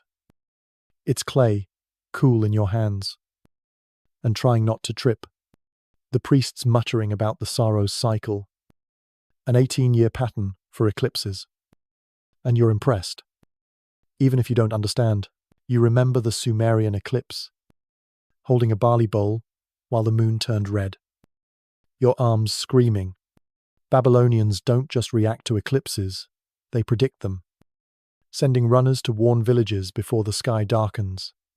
You're not sure if it's magic or math, but you're glad you're not the one running. The ziggurat's platform is wide, paved with glazed tiles that shimmer like the Tigris. A water clock drips nearby, and the priest sets up his tools, a wooden rod for sighting stars, a clay abacus for calculations. You hand him the tablet, your fingers smudged with dust, and he grunts, which is as close to thanks as you'll get. He's scanning the sky, pointing out Jupiter, which he calls Marduk's star, and saying it's a sign of prosperity. You're skeptical last month. He said, Venus meant war. And nothing happened, but you keep quiet. Questioning a priest in Babylon is like arguing with a sandstorm. You just get grit in your eyes. Life in Babylon is a cosmic balancing act. Traders like you rely on priests to read the sky. But you're also dodging taxes, bandits, and the king's latest whim. You've got a clay amulet shaped like a crescent moon, tucked in your tunic, and you're rubbing it for luck. Last week, a trader swore a bright star saved his caravan from bandits. And you're not superstitious, but you're not tossing the amulet either. The priest's predictions shape the market. Full moons mean high grain prices. New moons mean deals, so you're hoping he's right about Jupiter. You're not rich, just a trader trying to make a living. But out here, under the Babylonian sky, you feel like part of something bigger, a story written in starlight, traded in barley, and whispered by gods who might just be haggling too. The night deepens, the stars blazing as the priest carves new wedges into a fresh tablet. You're tired, your feet sore from standing, but his voice is a soothing hum. Like a fan in the distance, you glance at Venus, bright as Inanna's smile, and wonder if she's watching your trade deal or just showing off. You're not a scholar, not a priest, just a trader caught in the cosmic grind. But up here, on this ziggurat, you feel like you're carrying more than a tablet. You're carrying a piece of the heavens, etched in clay, that might just keep the world spinning. You head down the steps, the city alive below, and hope you dream of markets and not misplaced stars. Section 12. You're hunched over a flickering oil lamp in a Babylonian temple archive, the air thick with the scent of clay tablets and myrrh. Your fingers smudging as you copy an ancient Sumerian text about eclipses onto a fresh tablet. It's around 1800 BCE. And you're not just a scribe, you're a keeper of cosmic secrets, surrounded by stacks of tablets that track the heavens like a divine database. The stars outside are hidden, but their stories live in these records. Part of the Enuma, Anu, Enlil, a collection of celestial omens that Babylonians have refined from Sumerian roots. One wrong wedge in your cuneiform, and you're not just sloppy, you're risking a false prediction that could panic a king or ruin a harvest. Spoiler, you'd probably misread a tablet and accidentally predict a cosmic goat stampede by lunch. The mainstream fact is that the Enuma Anu Enlil, compiled by Babylonian astronomers, is one of the oldest astronomical texts, cataloguing eclipses, planetary motions, and omens with eerie precision across centuries. You're in Babylon, a city of glazed ziggurats and bustling canals, where these tablets aren't just records, they're power, used by priests to guide emperors and traders. Your tablet, a copy of a Sumerian original, lists lunar eclipses with dates and positions, noting when the moon turned red or vanished. You're not a section about a 200-year-old eclipse. You're stylus carving wedges that might warn a future king of drought or victory. You're not a priest, just a scribe with cramped fingers. But you're part of a system that keeps Babylon's cosmic clock ticking. Here's the quirky tidbit.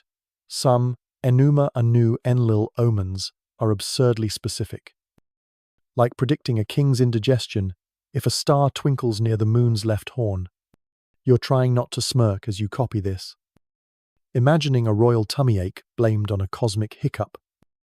But the priest overseeing you isn't amused. Historians still argue whether the Enuma Anu Enlil was a scientific masterpiece or a superstitious horoscope.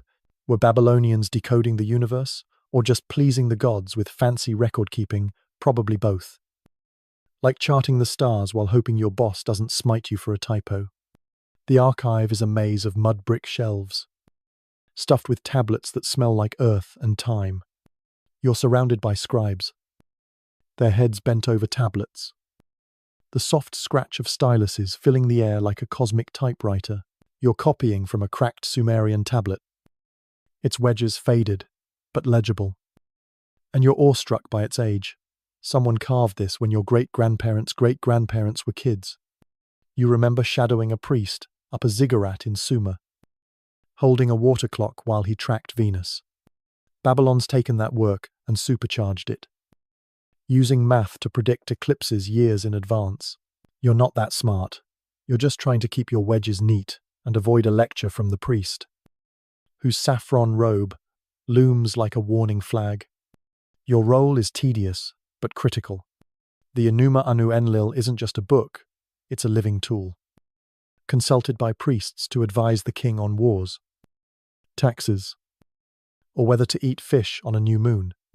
You're copying a section about lunar eclipses, noting how the moon's shadow moved and what it meant: floods, peace, or maybe a cranky god.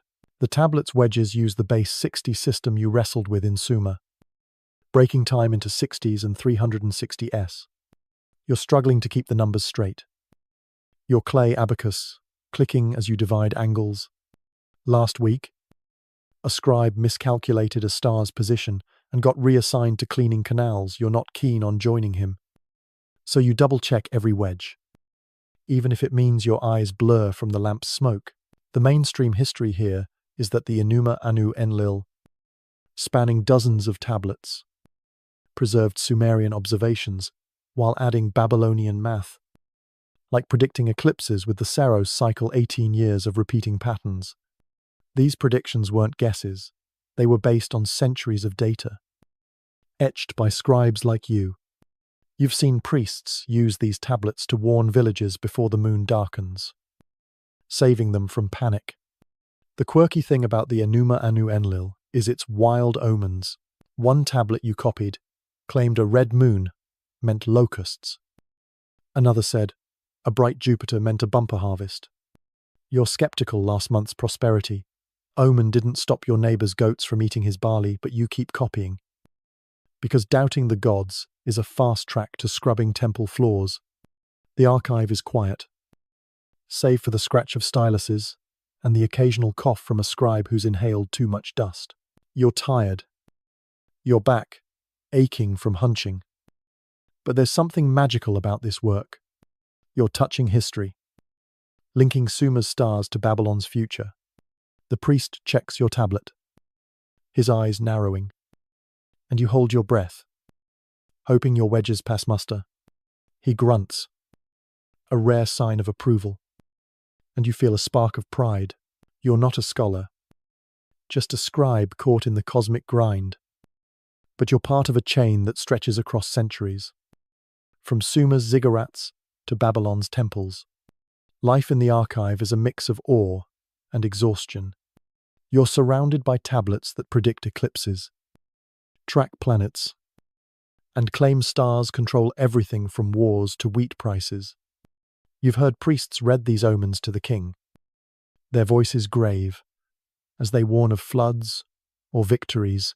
Last month, you copied a tablet about a comet that sparked a festival. You were there, hauling dates up the ziggurat, your arms aching while the city danced. You're not sure if the gods cared, but you got a sip of date wine, so you're not complaining. The quirky side of this work is the priest's obsession with detail. They log every star's twinkle, like cosmic accountants auditing the heavens. You've heard of a scribe who missed a wedge and got blamed for a bad harvest. Nobody questioned the gods. just his handwriting. The night deepens, to the lamp's flame wavering as you finish your tablet. You're copying the last line. A note about an eclipse that darkened Suma's sky centuries ago. And you wonder if your work will last that long. The priest's voice drifts from another room, chanting about Marduk's star, and you're lulled by its rhythm. Like a fan humming in the distance, you've got a clay amulet shaped like a crescent moon, tucked in your tunic, and you're rubbing it for luck. You're not superstitious. But you're not tossing it either. Last week, a scribe swore a star saved his tablet from cracking, and you're not taking chances. The archive feels like a bridge between worlds, Suma's past, Babylon's present, and a future you can't imagine. You're not a priest, not a king, just a scribe with inky fingers and a sore back. But out here, under the weight of these tablets, you feel like you're holding the heavens, etching a story that might outlast empires. You set down your stylus, the tablet glowing faintly in the lamplight, and hope you dream of stars and not misplaced wedges that haunt your sleep. Section 13. You're perched on a mud brick ledge in a Babylonian temple courtyard. The evening air, warm with the scent of blooming date, palms, and smouldering incense. Your eyes fixed on a clay tablet etched with the first traces of the zodiac. It's around 1800 BCE. And you're not just a villager, maybe a potter or a weaver. You're a curious bystander, watching a priest astronomer in a russet robe divide the sky into 12 equal parts, each tied to a constellation that rules your fate. The stars above glitter like divine bookmarks, and you're trying to wrap your head around why the scorpion or the bull decides if your barley crop thrives or your donkey runs off. One wrong move, like doubting the priest's cosmic map. And you're not just skeptical, you're risking a divine side-eye that could curse your next trade deal. Spoiler, you'd probably mix up the zodiac signs and accidentally pray to a celestial goat for rain by noon. The mainstream fact is that Babylonians, building on Sumerian star catalogues, laid the foundation for the zodiac by dividing the ecliptic, the sun's apparent path, into 12 30-degree segments, each named after a constellation. By the 2nd millennium BCE, you're in Babylon, a city of towering ziggurats and bustling markets, where the sky isn't just a view, it's a cosmic calendar that dictates planting, trading, and even the king's mood. Your tablet, borrowed from a temple scribe, lists these 12 signs, from the ram to the fishes, with notes on their rising times. You're not a priest, just a villager who's been roped into carrying this tablet to a trader, who swears the zodiac predicts grain prices. You're squinting at the wedges, hoping you don't misread a sign and tank his deal. Here's the quirky tidbit. Early zodiac signs were sometimes linked to body parts, like the ram ruling your head and the scorpion your, well, sensitive bits. So priests might diagnose a headache as a cosmic misalignment. You're trying not to smirk, imagining a sore toe blamed on the fishes. But the priest's glare keeps you straight-faced.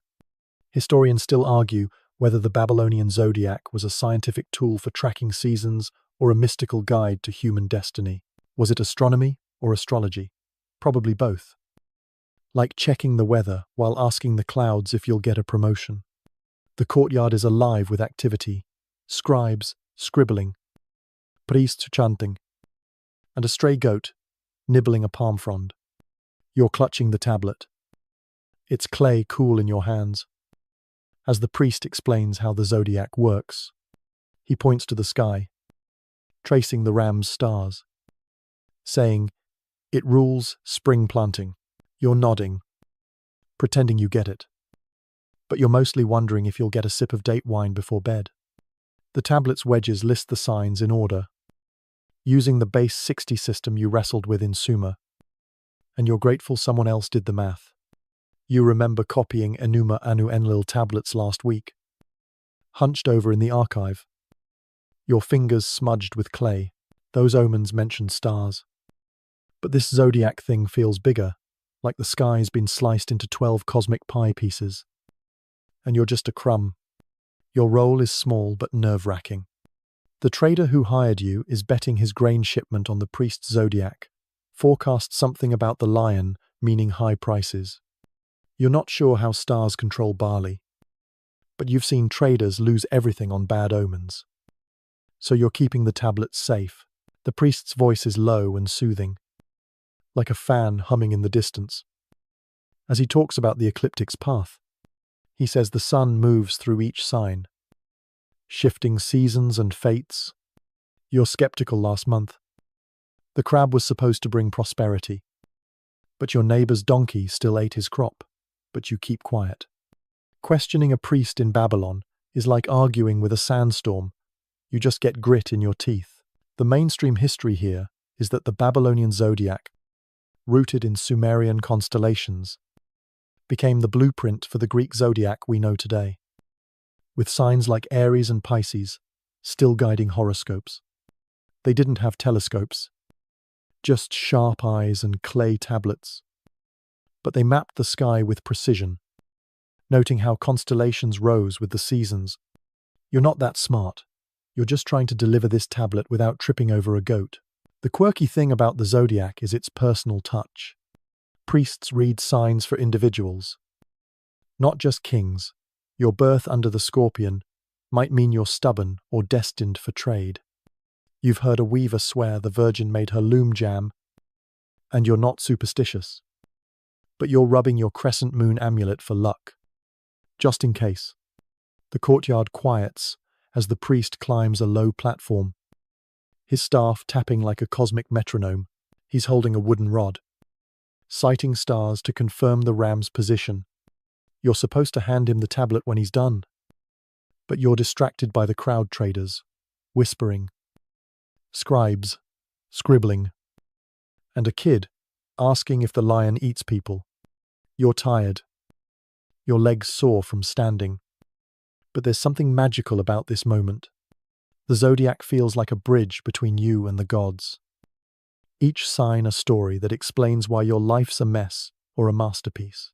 You glance at the sky, spotting the scorpion's claws, and wonder if it's judging your last bad trade. Life in Babylon is a cosmic gamble. Traders rely on priests to read the zodiac. But you're also dodging taxes, bandits, and the king's latest whim. You've seen priests use the zodiac to time festivals, like last month's Akitu, when you hauled dates up the ziggurat, your arms aching while the city danced. The priest said, the ram blessed it. But you're pretty sure the date wine helped more. The quirky side of the zodiac is its drama. Priests argue over which sign rules what, like cosmic lawyers debating a divine contract. You've heard of a scribe who mislogged a sign and got blamed for a bad harvest. Nobody questioned the gods, just his wedges. The night deepens, the stars blazing as the priest finishes his sighting. You hand him the tablet, your fingers smudged with dust, and he grunts, a rare sign of approval.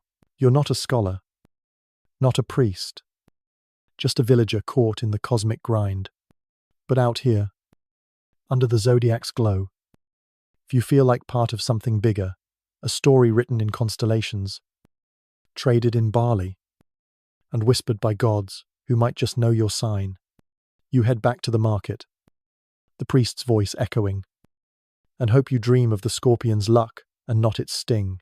Section 14. You're sitting cross-legged in a dimly lit Babylonian temple workshop, the air heavy with the scent of wet clay and burning reeds. Your hands smudging a tablet as you watch a female scribe carve wedges with a steady hand. It's around 1800 BCE. And you're not just a villager, maybe a potter or a trader, you're a quiet observer, marveling at the women who track celestial events alongside their male counterparts, etching star charts that guide Babylon's kings and farmers. The stars outside are hidden by the roof, But their paths live in these tablets, where women like this scribe record the moon's phases and Venus's wanderings. One wrong move, like doubting her skill, and you're not just rude, you're risking a cosmic snub that could curse your next harvest. Spoiler, you'd probably spill ink on her tablet and accidentally trigger a divine HR complaint by noon. The mainstream fact is that women in ancient Mesopotamia, including Babylon, occasionally worked as scribes and astronomers, contributing to temple records and celestial observations, though their roles were often overshadowed by men. You're in Babylon, a city of glazed ziggurats and bustling canals, where the sky isn't just a view, it's a divine ledger, and women like this scribe help keep it balanced. Your tablet, borrowed from a temple archive, lists the positions of stars she recorded last week. Using the base 60 system you wrestled with in Sumer, you're not a scribe, just a villager tasked with delivering this tablet to a priest who uses her data to predict eclipses. You're clutching it tightly, hoping you don't smudge her perfect wedges and ruin her work. Here's the quirky tidbit. Some female scribes were nicknamed star daughters by priests, a poetic nod to their knack for reading the heavens, though it also meant they got stuck with extra temple chores, like polishing altars. You're trying not to smirk, imagining this scribe muttering curses while scrubbing clay, but her focused glare keeps you quiet. Historians still argue whether these women were full-fledged astronomers or just assistants with fancy titles. Were they decoding the cosmos or just transcribing male priests' orders? Probably both. Like crunching data while dodging office politics with divine stakes. The workshop is small, its mud brick walls lined with shelves of tablets, the air buzzing with the soft scratch of styluses. You're surrounded by a mix of scribes, men and women, hunched over their work, their robes stained with clay dust. The female scribe you're watching is young, her teal tunic tied with a cord, her hair pinned with a bronze clip shaped like a crescent moon. She's carving a tablet about Venus's rising, her wedges precise, despite the flickering lamplight. You remember copying Anu Enlil tablets in Sumer, your fingers cramped from endless nights. Her skill makes you feel like an amateur, and you're half expecting her to notice your smudged tablet and give you a lecture. Your role is minor, but humbling. The priest needs her star chart to advise a trader on whether the moon favors a grain shipment, and you're the courier, a sweaty middleman trying not to mess up. The tablet lists Venus's positions, angles, and times, all in the sexagesimal system that's haunted you since Sumerian days. You're not arguing with her math. She's clearly better at it than you'll ever be. You glance at her work, noting how she tracks the moon's phases with a rhythm that feels almost musical, like she's dancing with the stars through her stylus. You've heard stories of women like Enheduanna, a Sumerian priestess who wrote hymns to Inanna. Maybe this scribe dreams of leaving her own mark, or maybe she's too busy fixing male scribes' typos to care. The mainstream history here is that women in Mesopotamia could train as scribes, often in temple schools, and some specialized in astronomical texts, contributing to records like the Anu Enlil. They weren't common, most scribes were men, but they existed, etching tablets that tracked eclipses, planets, or omens. You've seen their work in archives. Their wedges sometimes marked with a tiny seal, like a cosmic signature. The quirky thing about female scribes is their versatility.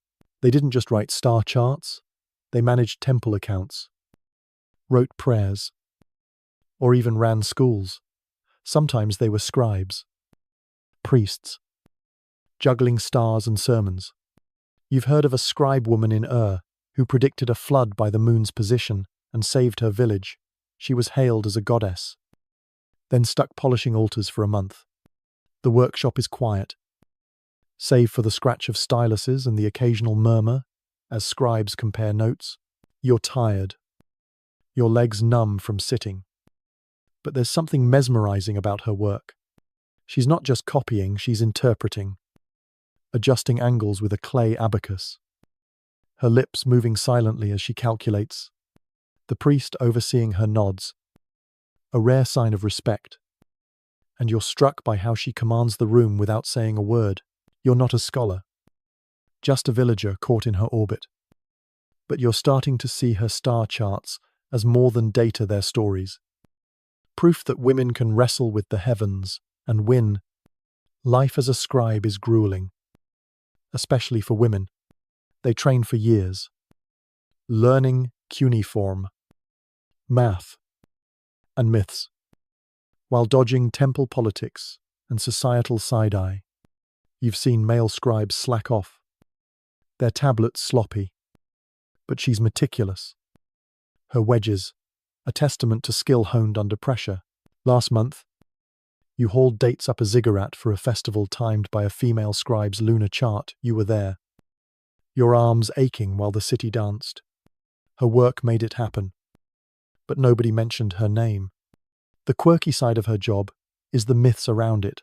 Some say women scribes see stars clearer because Inanna favors them. Others claim they're cursed to dream of eclipses. You're skeptical, but you're rubbing your crescent moon amulet. Just in case, the night deepens, the lamp's flame wavering as she finishes her tablet. You're supposed to deliver yours to the priest, but you're lingering, watching her stack her work with care, like it's a gift for the gods.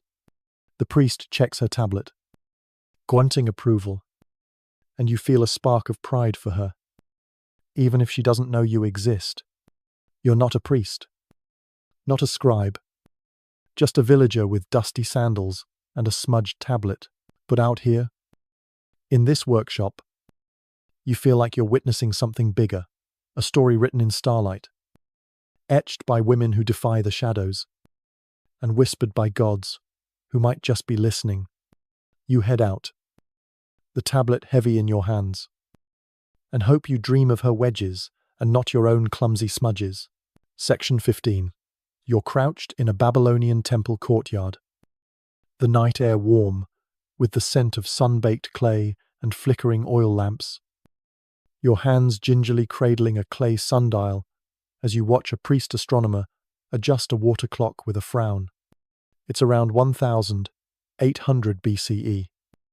And you're not just a villager, maybe a trader or a weaver, you're a nervous assistant, tasked with helping maintain the quirky tools Babylonians inherited from Sumerians to track the stars.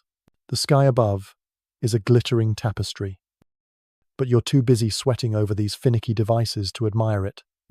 One wrong move, like tipping the water clock or misaligning the sundial, and you're not just clumsy, you're throwing off a cosmic schedule that could mess up a festival or anger a god.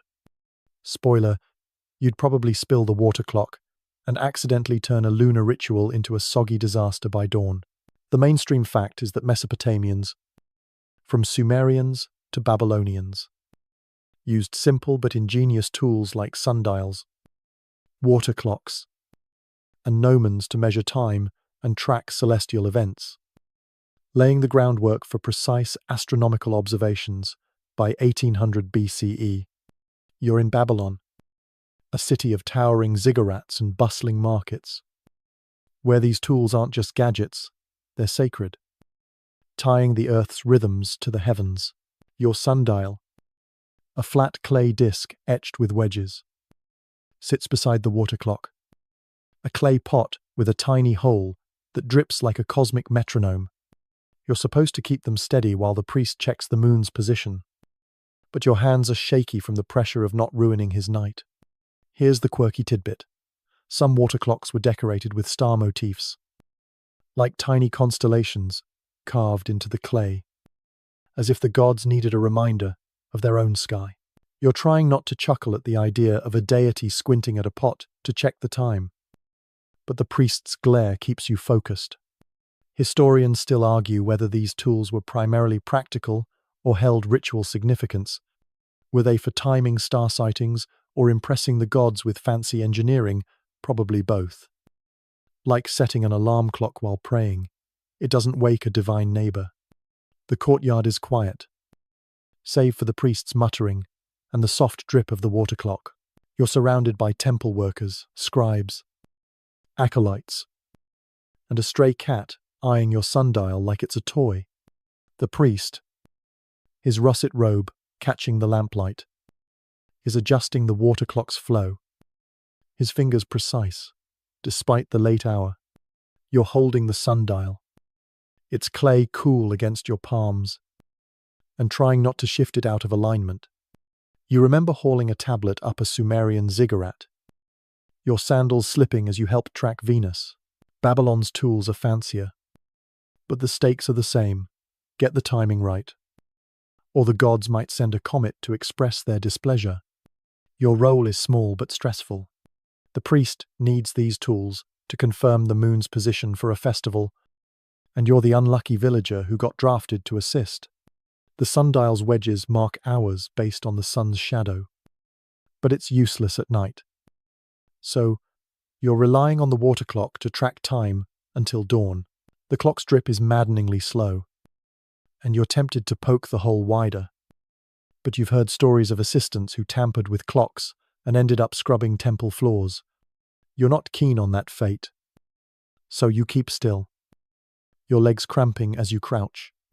The priest's voice is low, droning about angles and cycles, and you're nodding, pretending you understand. But you're mostly wondering if you'll get a barley cake when this is over. The mainstream history here is that Mesopotamian timekeeping tools, like the clepsydra water clock and gnomon shadow stick, allowed priests to measure star risings with remarkable accuracy. Syncing rituals and agriculture with the heavens, they used the base 60 system you struggled with in Sumer, dividing hours into 60 minutes and minutes into 60 seconds, terms you don't know yet but will haunt future clocks. You're not that smart. You're just trying to keep the sundial steady and avoid spilling the clock's water on the priest's robe. The quirky thing about these tools is their fragility. Water clocks leak, sundials crack, and gnomons wobble in the wind. You've heard of a priest who misread a clock and started a festival a day early. Nobody blamed the gods, just the pot's bad seal. The water clock is your main headache. It's a simple design, a clay pot filled with water, a hole at the base, letting it drip into a bowl, marked with time units. The priest checks it against the stars, ensuring the drip matches the moon's rise. You're supposed to refill it when it runs low, but you're nervous about pouring too fast and flooding the courtyard. Last week, an assistant overfilled a clock, and the priest spent an hour recalibrating while muttering about divine incompetence. You're not about to be that guy. So you're measuring water like it's liquid gold, your hands trembling as you pour from a reed jug. The sundial's easier, but only in daylight. Its wedges show time, based on the sun's shadow, cast by a stick called a gnomon. You've used it to time market hours, but at night, it's just a fancy plate.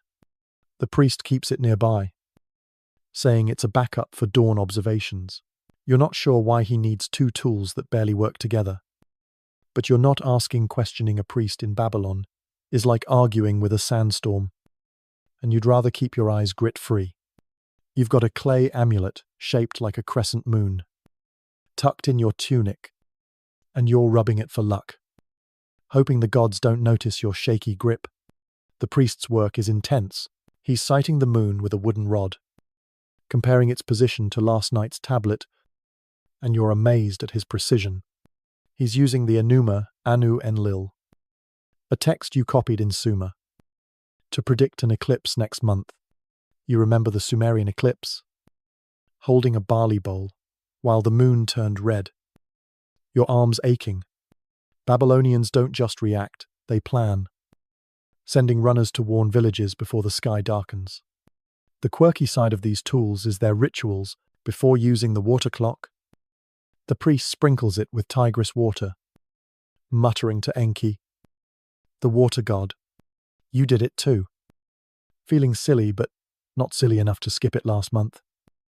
A clock stopped dripping, and everyone blamed a skipped prayer. The night drags on, the stars shifting as the priest adjusts his tools.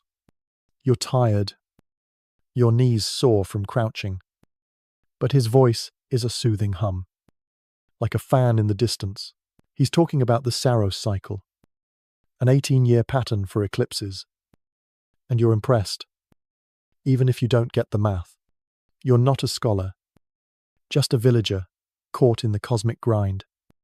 But out here, under the weight of these tools, you feel like you're holding time itself. You set the sundial down, the priest nodding faintly, and hope you dream of steady drips and not a divine leak that drowns your sleep. As the stars fade above your Babylonian village, their gentle glow lingers in your mind, a soft whisper of ancient Sumerian nights now blending into dreams. You're lying on a reed mat, the air cool and heavy with the scent of river mud, the distant hum of the Tigris lulling you like a cosmic lullaby, the priest's tales of Nana's crescent boat, Inanna's sparkling necklace, and the zodiac's quiet march through the sky feel like old friends. Their stories wrapping you in a blanket of timeless wonder. Your hands, once smudged with clay from tablets, now rest still, your breath slowing as the night deepens. The gods, with their starry dramas, seem far away now, their omens softened into whispers of peace. You imagine the ziggurat's silhouette against the horizon, its steps climbing toward a heaven that feels closer in this moment, less a divine courtroom, more a gentle embrace. The lunar calendar, with its waxing and waning, no longer demands your attention. It's just a rhythm, like your heartbeat, guiding you towards rest. The desert's vastness, the caravan's creak, the scribe's steady stylus, they all dissolve into a quiet haze, leaving only the stars' faint twinkle in your thoughts. You're not a priest, not a trader, just a soul, adrift in a universe that's older than memory, kinder than you knew. Let the sky's secrets keep themselves tonight. They'll wait for dawn. For now, sink deeper into the mat. Let the fan's hum carry you, and drift into a dream where the stars sing softly, just for you. Sleep well. Traveler, Suma's sky will guard you till morning.